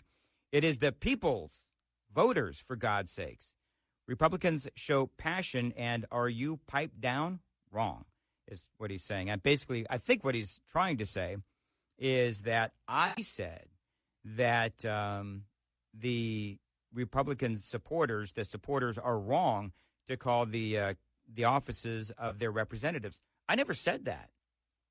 I never said that at all. What I'm saying is that's what the story is. The story is that the people who are anti-Jim Jordan, that's one of the things that they're saying is the quote-unquote intimidation tactics by the supporters of Jim Jordan and the constituents who want their representatives to support Jim Jordan. And no, I don't think that's a wrong thing at all. I don't know where you even got that ultra mega oil. I'm a firm believer in holding your elected representatives accountable. So I don't know where you got that. I am 100% all in on Jim Jordan. And if the Republicans, if the Republicans who are anti-Jim Jordan, if they don't want to acquiesce to what their constituents want, well, then they'll face whatever consequences they face in 2024. But I'm a big believer in Jim Jordan. And you know, right now, we just look bad. I mean, there's no other way to say it. If you're a conservative and you see what's going on, it seems to me like the people that are not voting for or supporting Jim Jordan, they are angry that Kevin McCarthy was pushed out. They're angry that Steve Scalise didn't get the nod because Jim Jordan supporters would not support Steve Scalise. They just need to find somebody. Because from a pragmatic standpoint, we just look terrible. And some of the most, here's the other thing, and then I promise I'm going to move on. But part of what's going on is that there are some really, really, really good Republicans who, you know, they have 100% a voting record on conservative, like, you know, how they rank conservatives and they rank Republicans on how they vote. And there's people that, you know, like the Heritage Action, I think that's what it's called, where you got people that have a voting record 100% conservative. And yet they're being called rhinos because, you know, they may not support Jim Jordan. And so everybody's got to deal with the fact that Jim Jordan is the guy that's throwing his hat in the ring. And this is the guy who I believe, and many people believe, would be a good speaker. And finally, and I'm going to end with this, and then I'm going to move on to something else. But it's clear, and we've been going over this all week, it's clear that Donald Trump is the guy that the Republican Party wants to be their nominee for the presidency. Not Chris Christie, not, at least according to the polling right now, not Ron DeSantis, and I like Ron DeSantis. They want Donald Trump, and Donald Trump has supported Jim Jordan. So seems to me like the decision should be clear, but the non-Jordan supporters, I think part of what they're mad about is how we got to this position in the first place. The White House has now had to apologize for a glaring national security blunder.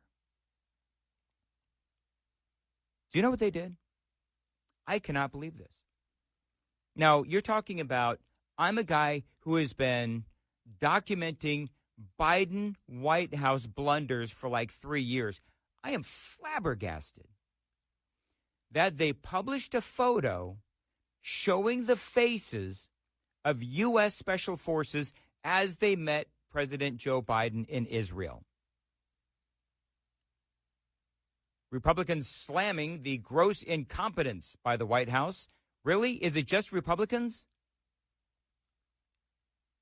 If Democrats aren't upset by that, then they need to be, or they don't understand the security blunder that this was. Because when you publish the photos, the faces of U.S. Special Forces, that puts them at risk.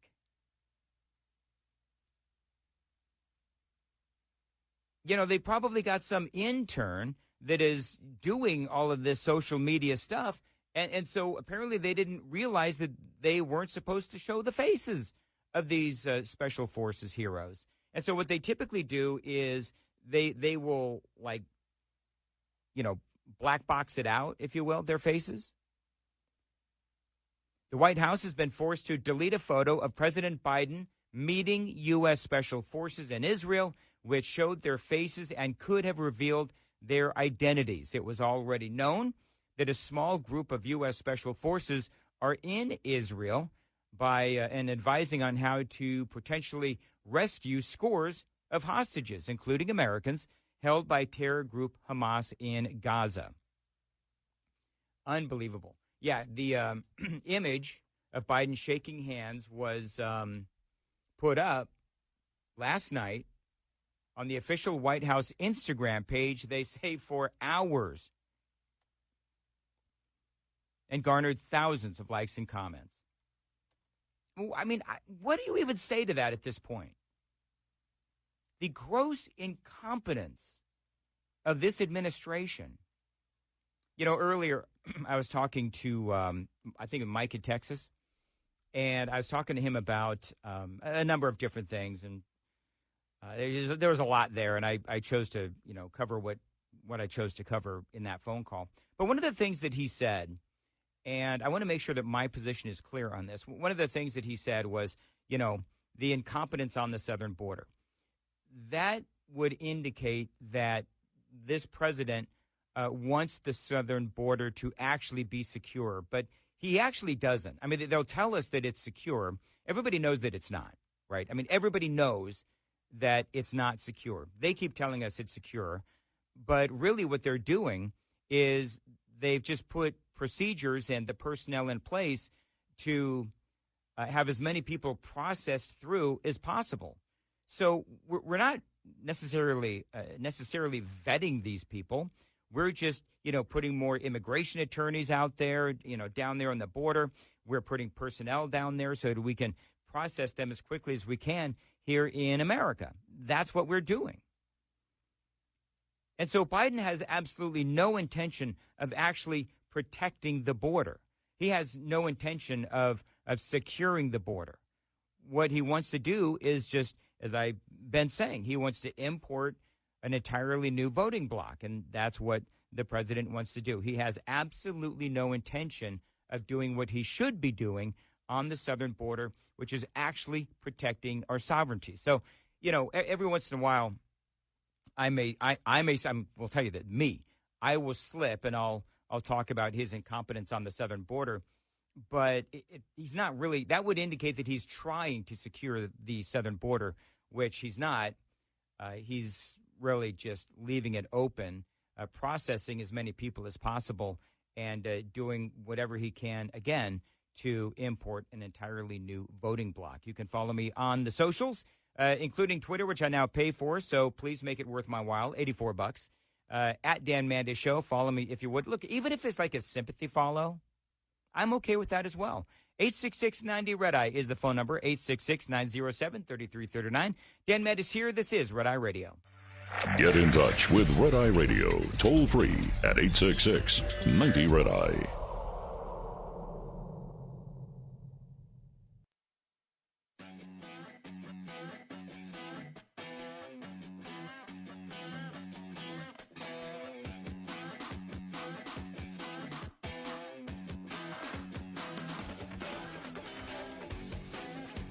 Red Eye Radio, 866-90-RED-EYE is the phone number, 866-90-RED-EYE. I want to say hello to Melvin in Virginia.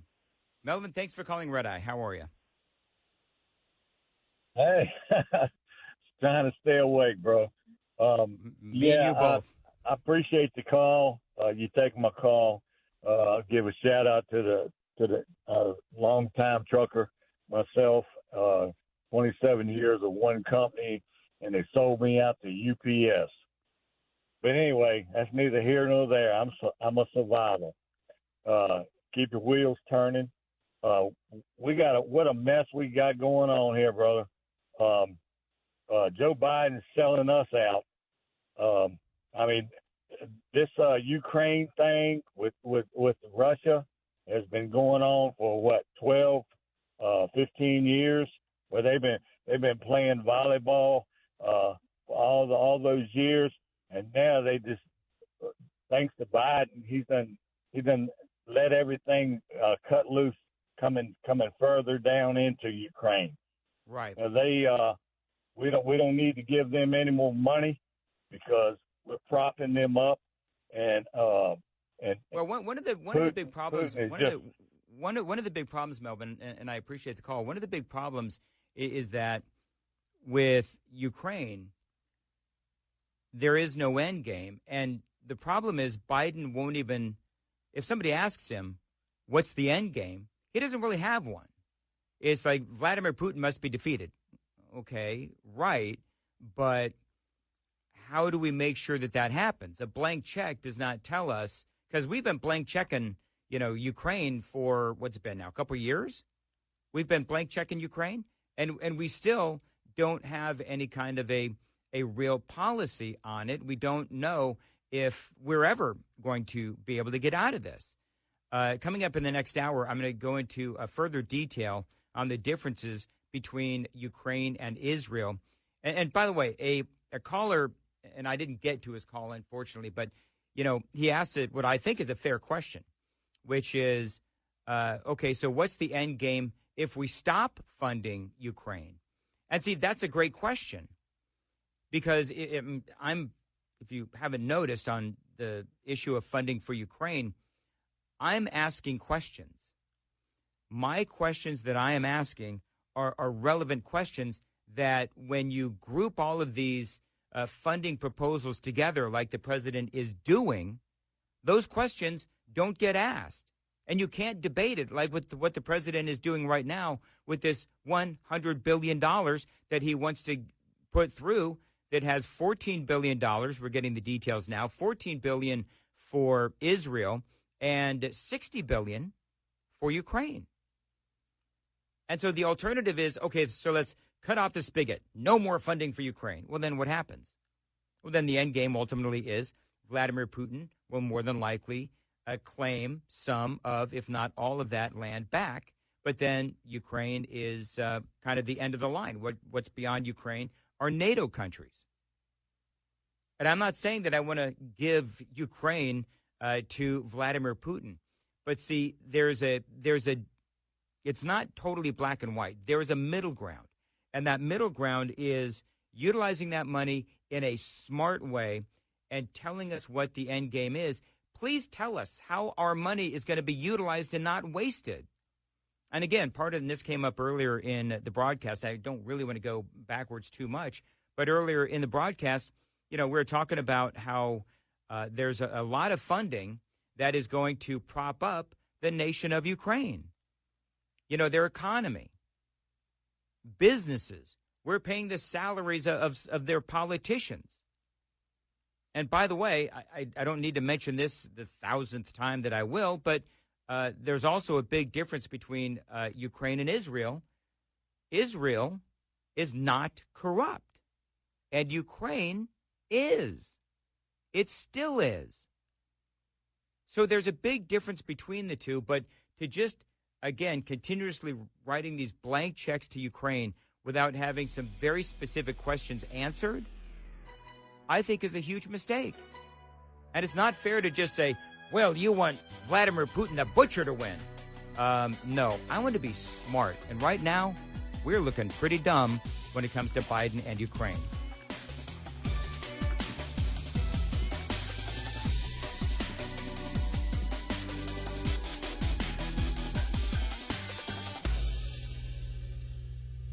This is Red Eye Radio on Westwood.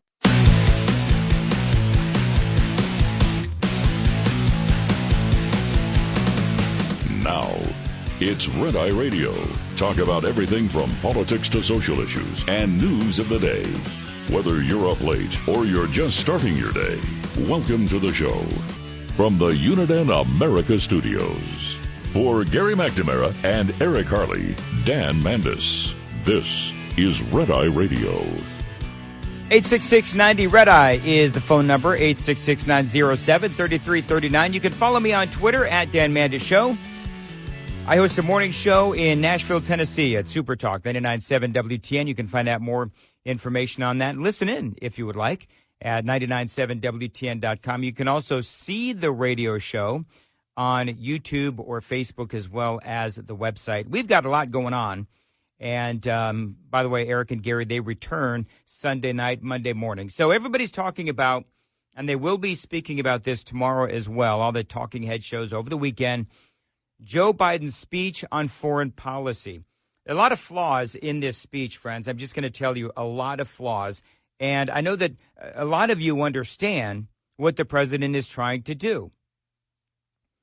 But what I'm going to say, and I'm going to reiterate this as something that I said earlier, is what defines character. Character is not what you do when people are watching, but what you do when people are not watching. Now, Joe Biden tonight, in his speech, put forward his desire to support Israel in front of the nation. But in the years leading up to the attack, when few were actually paying attention, he put in place the policies that actually paid for that very attack. We're facing an inflection point in history. One of those moments where the decisions we make today are going to determine the future for decades to come. That was literally the first 30 seconds of the speech. And when he said that, I turned to my wife and I said, "Did you hear what he just said?" The decisions, and by the way, this is why my wife hates watching political stuff with me, because I constantly pause the TV and start monologuing. It drives her nuts. Anyway, I said to her, I said, "Did you hear what he just said?" He said that the decisions we make today will determine the future for decades to come. Well, for the last 3 years, he has been emboldening and arming Iran. So the decisions that he made for the last 3 years led us to this inflection point where Iran funded Hamas and Hezbollah so that they could attack Israel and kill over 1,000 people and possibly lead us into World War III. It's like the man has no self-awareness. And nowhere in the speech did he mention anything about the money or the opportunity that he has given to Iran to make money. And so everything he said in this speech, at least to me, was with the backdrop of, yeah, but what about how you helped fund Iran? Now, obviously, he didn't say anything about that, and nobody will ask him about that within the mainstream media. But the bottom line is that this is an attack that was funded by Joe Biden. Now, let's talk about another one of his decisions. He demonized Iran, by the way, throughout the whole thing. And again, he helped Iran. But let's talk about another decision of his. To pull out of Afghanistan the way that he did. First announcing the date we were leaving, then pulling that back, then pulling out of Afghanistan. The way that we did led to the deaths of 13 Americans in military personnel. And so when he says that the decisions we make today will determine the future for decades to come, well, the decision that he made pulling out of Afghanistan the way that we did lead us to the inflection point of where we are today. And how about funding Hamas, by the way, directly? Because I've been talking about this for a long time. The $730 million to Hamas that has been, has basically been called an arm of Hamas, this organization called the United Nations Relief and Works Agency. And I know you probably are getting tired of hearing this, but the man is very proud of the $730 million that he sent to that organization. And they have been called by leftists as an arm of Hamas. They fund schools that teach anti-Semitism. They fund schools that teach anti-Israel rhetoric. They shield the weapons of Hamas and even the terrorist fighters of Hamas.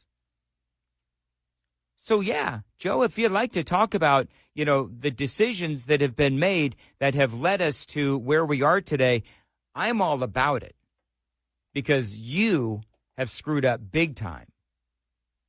And I think that Joe Biden knows it, or at least the people that run Biden's administration know this.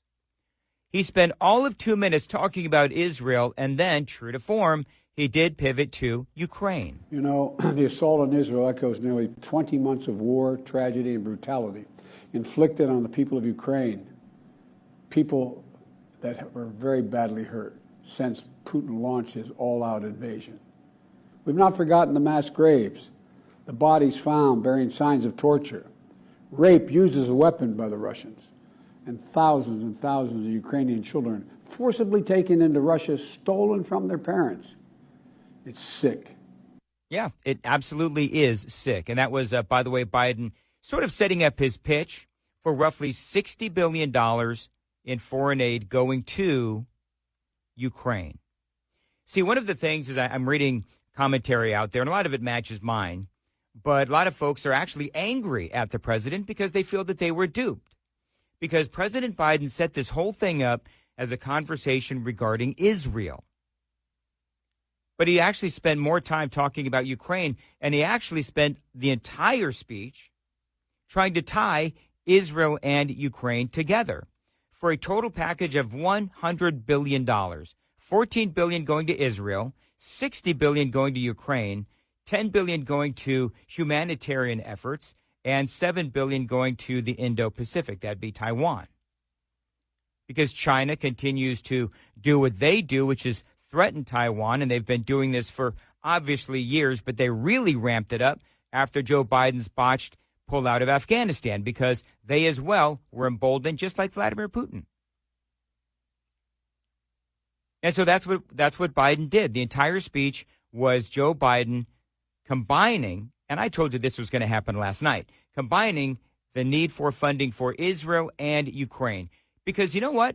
He knows this whole thing going into one aid package as opposed to standalone packages, he knows that there's a lot of questions that need to be asked about Ukraine.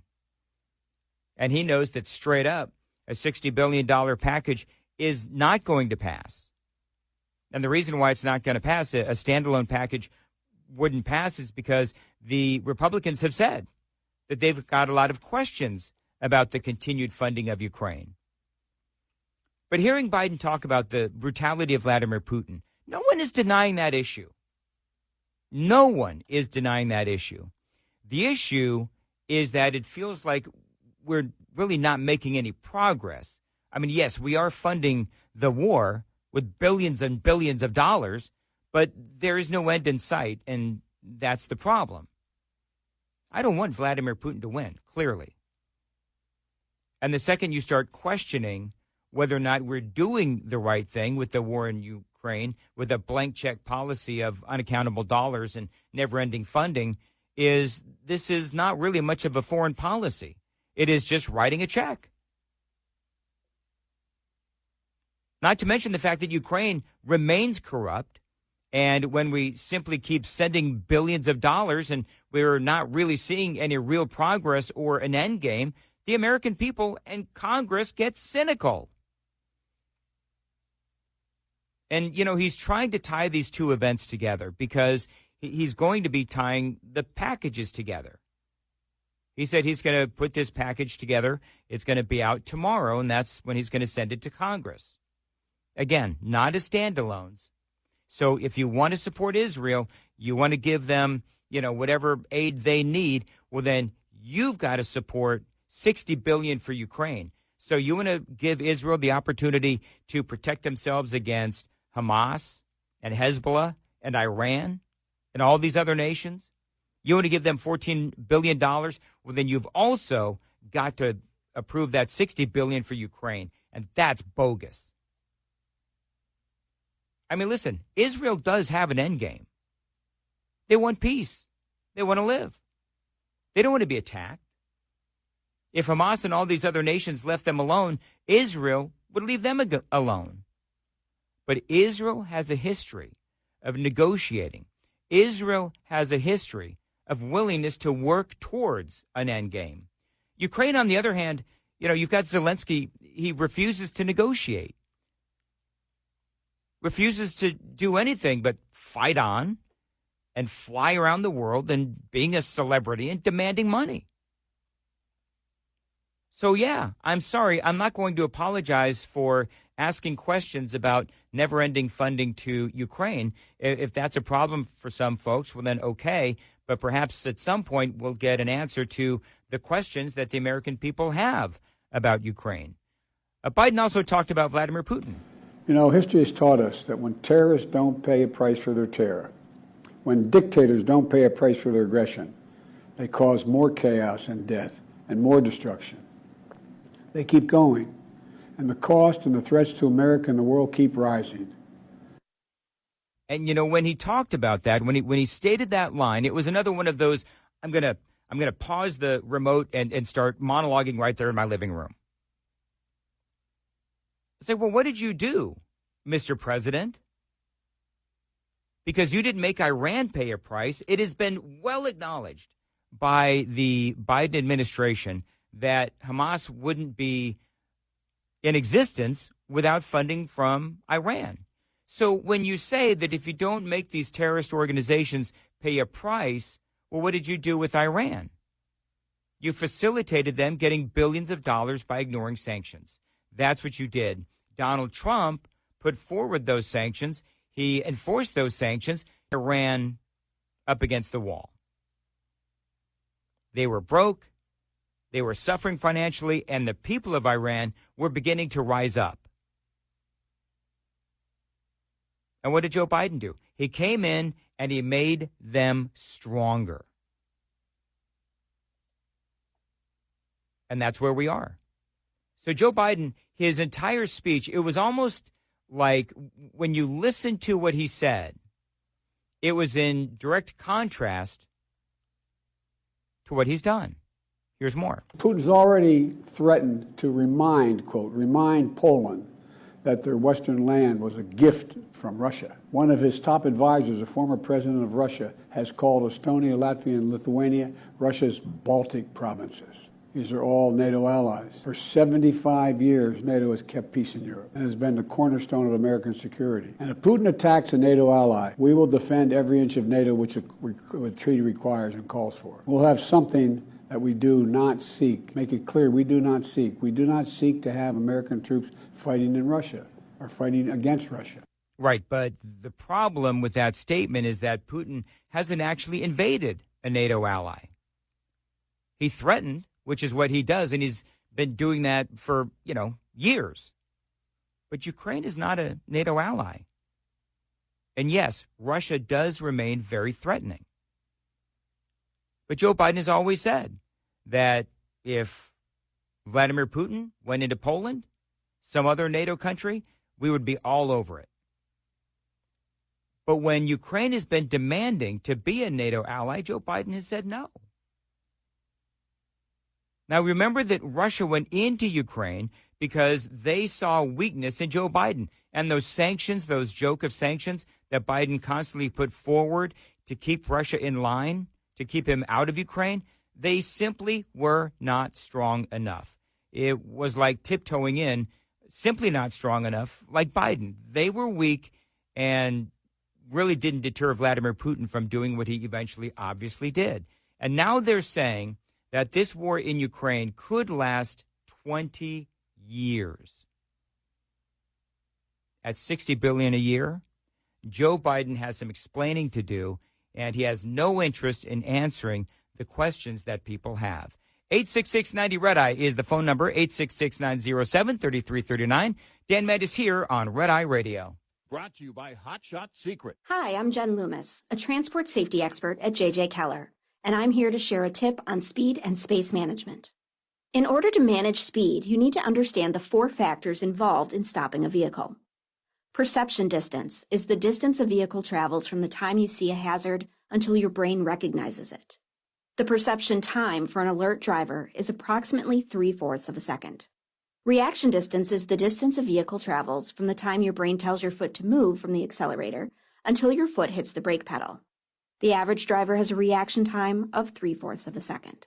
Brake lag distance also needs to be taken into account. When operating a vehicle with air brakes, it takes about half a second for the mechanical operation to take place. Finally, braking distance is the distance it takes a vehicle to stop once the brakes are applied. Braking distance is affected by the weight, length, and speed of the vehicle, as well as road condition. This tip was brought to you by J.J. Keller and Associates. Visit us at jjkeller.com. Lines open for your calls. 866-90-RED-EYE on Red Eye Radio.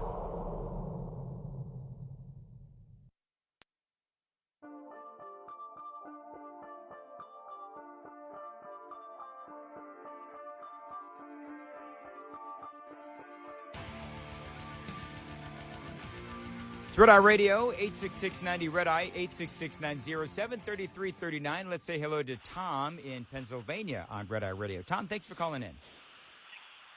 Well, thank you very much for taking my call. I'm actually in Ohio now. I've gone through West Virginia into Ohio.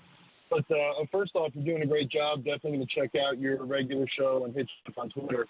I wanted to talk about, I constantly hear this $6 billion released for Iran. I think it's fair to point out that this terrorist attack that happened from Hamas was in training for years, since the botched pullout of Afghanistan, and it was funded years ago. While negotiating, the $6 billion wasn't used for that. While negotiating the Abraham Accords, the Trump administration cut the Palestinians out for negotiating in bad faith. They also cut their funding. On day one in office, the Biden administration reinstated funding to Hamas, and that was the money that gave them the ability to start attacks again. They were silent for the 4 years of the Trump administration. I'm 45 years old. I think it's fair to say my generation is sick and tired of funding both sides of all of these wars around the world. In Russia, we're funding the Russians, we're funding Ukraine, we're funding the Russians by driving down our energy sector and driving up the price of oil. That's where they're making their money. And then we're funding Ukraine at the same time. We're just getting sick of funding each side of each conflict. All right, Tom, thank you very much for calling. Here's what I would say, because there's a lot that you threw out. One of the things that I would say is the $6.5 billion for the Iranian hostages. That is something that Biden should never have even engaged in.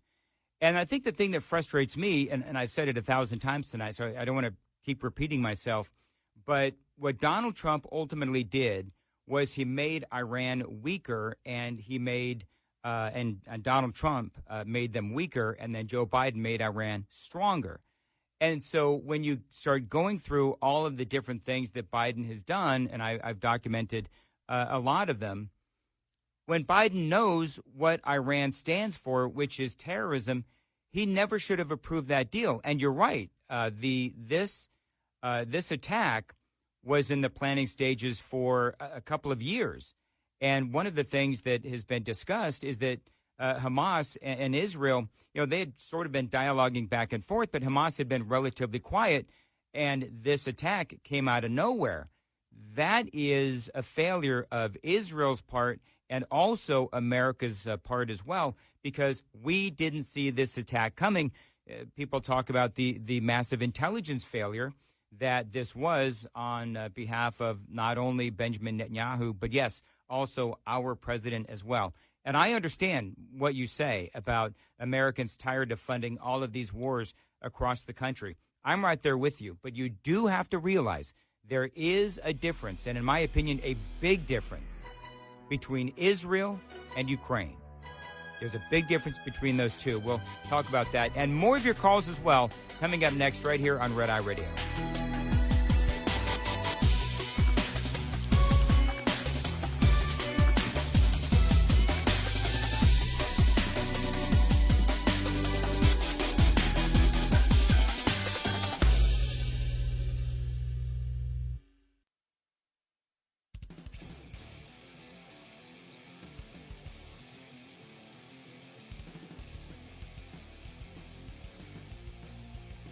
Red Eye Radio from the Uniden America Studios. Now, for Gary McNamara and Eric Harley, here is Dan Mandis. 866-90 Red Eye is the phone number, 866-907-3339. There's some folks that have been waiting a while, so I'm going to just blow through these phone calls. I really want to know what you folks have to say. So let's say hello to Neil, who's been holding in Chicago on Red Eye Radio. Neil, how are you? Fine, Dan. Thanks for taking my call. How are you? I'm good. Thanks for calling in. Go ahead. Well, we have a CEO of the nation that is intent on defending other nations' borders, like Ukraine, and refuses to defend our own to the tune of billions of dollars to the U.S. taxpayer. How noble of him. There are a great many of us who are wondering if he should be tried for high treason, convicted and hung because of his sellout to our nation, and it's rumored that he's taken as much as $30 to $50 million and put it in his coffers war chest. You know what the problem is with this country? We have a corrupt media that has abrogated its responsibility as professional journalists, as mandated by the Constitution, to be citizens' watchdog on the activities of government, and instead have thrown their lot part and parcel with a corrupt political party. And they have turned in their reporters' journalistic badge of ethics and instead became activists. Well, and that's part of the problem. Neil, I appreciate the call. I'm not I'm not advocating for Joe Biden to be hung. But what I will say is that bad foreign policy, clearly, level of incompetence, absolutely. And Neil, I absolutely agree with you on journalism.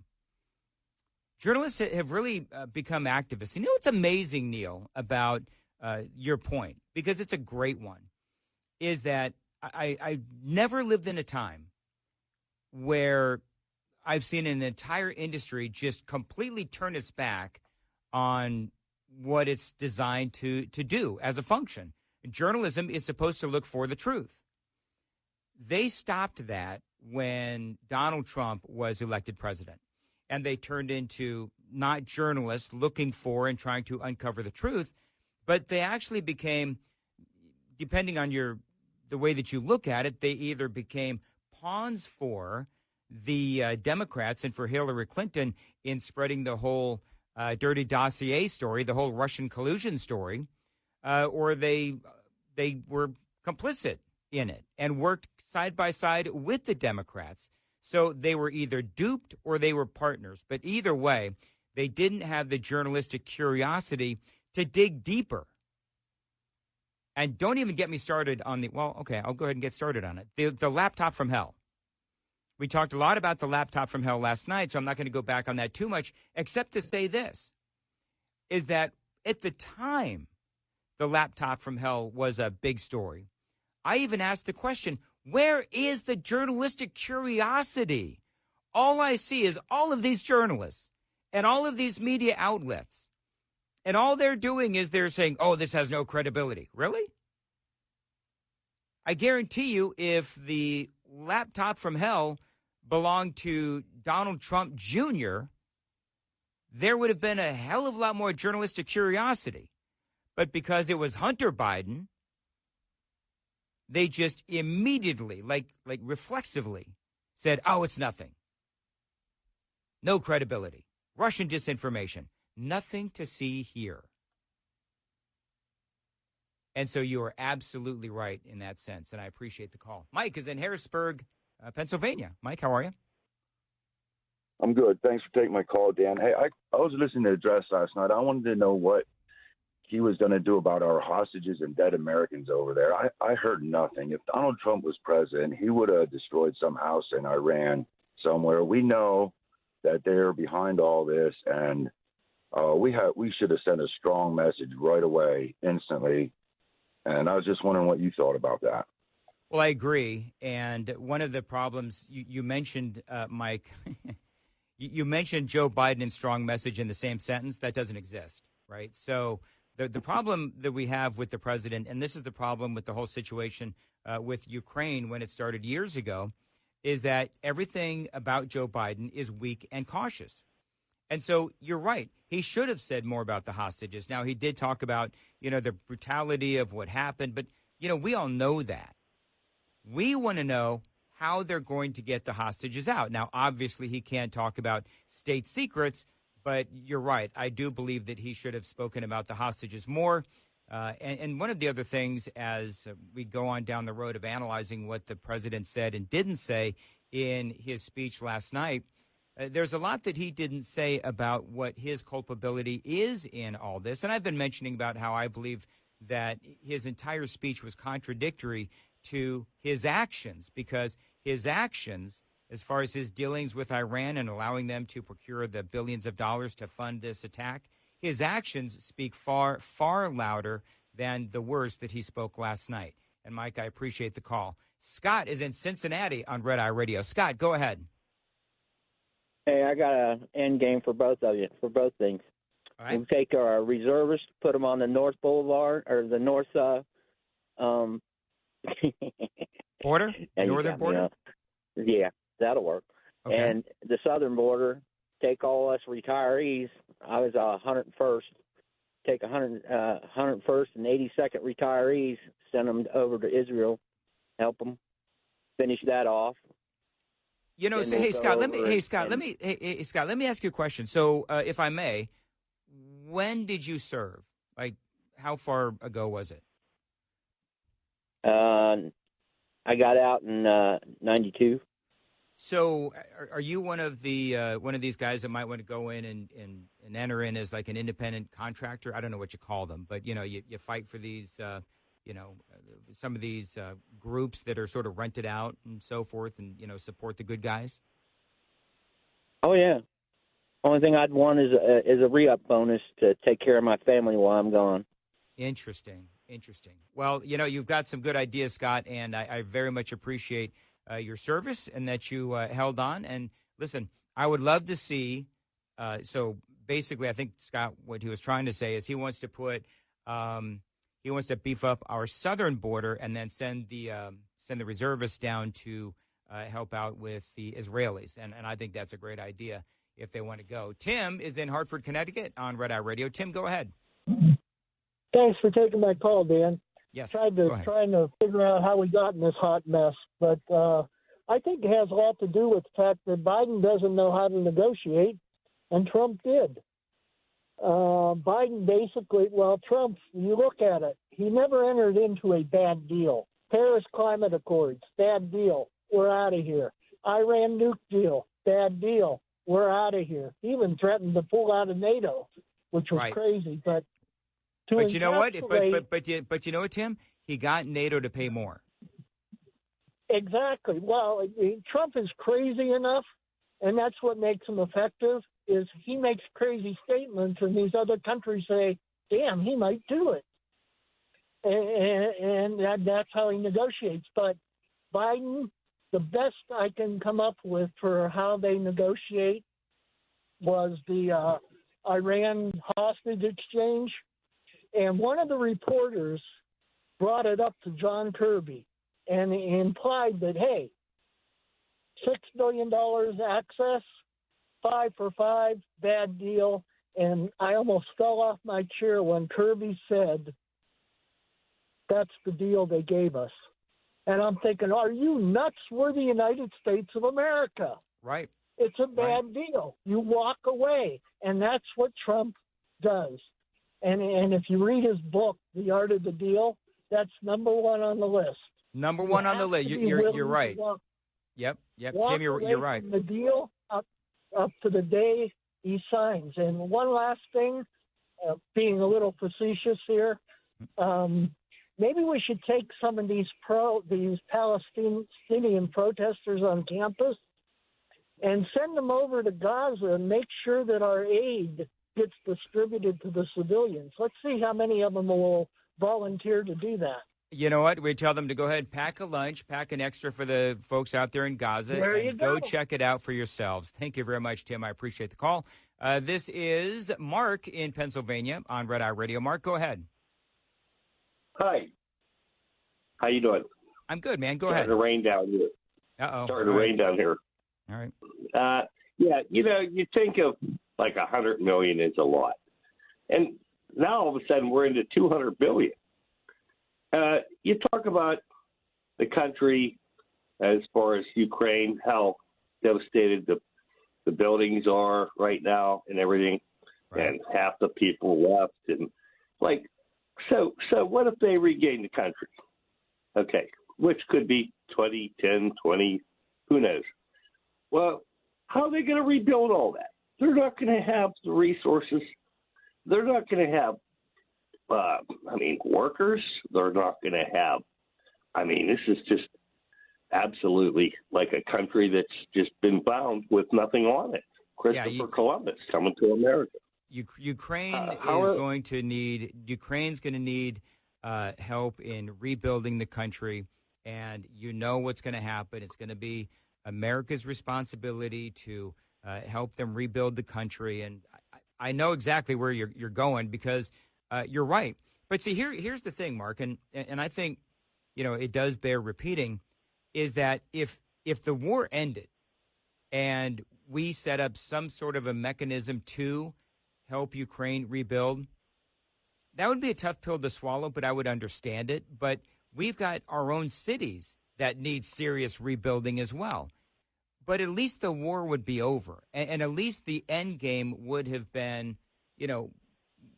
evident, and it's over with now. My big problem with Ukraine, and I've said it 1,000 times tonight, and I've said it 1,000 times since this whole thing started, is show me the plan, show me the end game, show me how there is an end game to this, and how are you going to end it? How are you going to win it?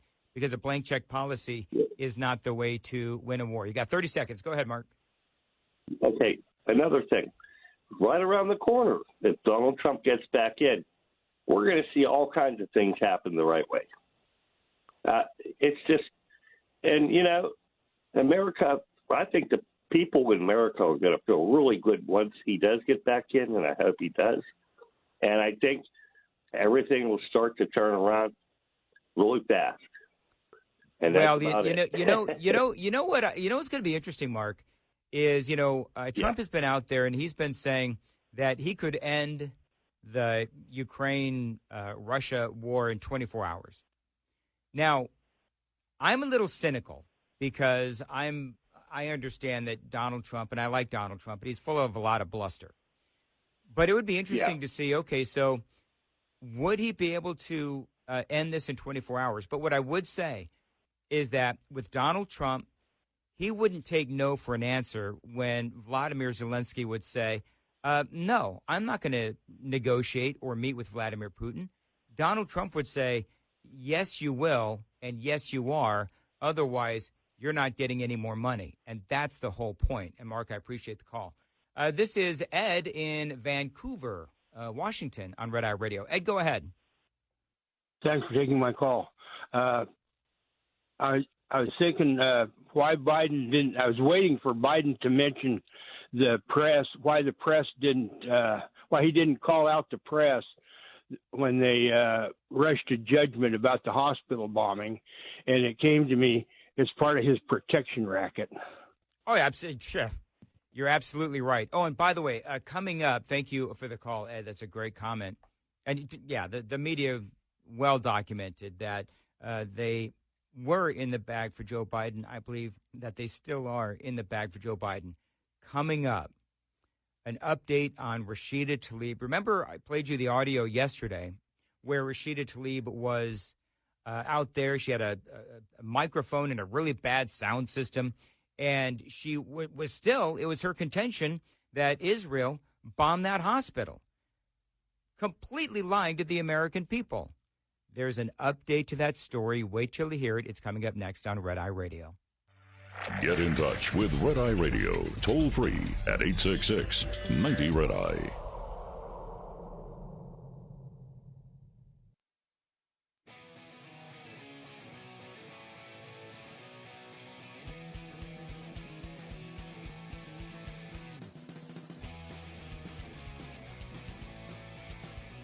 $866-90-RED-EYE is the phone number. So yesterday I played you this audio of Rashida Tlaib, and she'd also tweeted out that Israel was responsible for that hospital attack. And she said this yesterday in front of a crowd of adoring supporters. Continue to watch people think it's okay to bomb a hospital with children. You know what's so hard sometimes is watching those videos and the people telling the kids don't cry. And, let them cry. Okay, so that is Rashida Tlaib, and she was talking about Israel bombing the hospital. And at the time that she said that, it was clear that Israel was not the ones that bombed that hospital. Well, now the reporters are asking her the question, catching up to her and saying, okay, do you retract your statements? Do you retract the tweet where you accused Israel of bombing this hospital? Because now we know that they didn't. You know what she's doing? She actually ran from the media, from the Capitol building into a waiting car.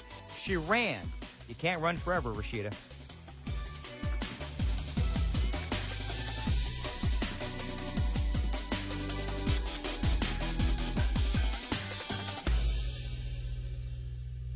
This is Red Eye Radio on West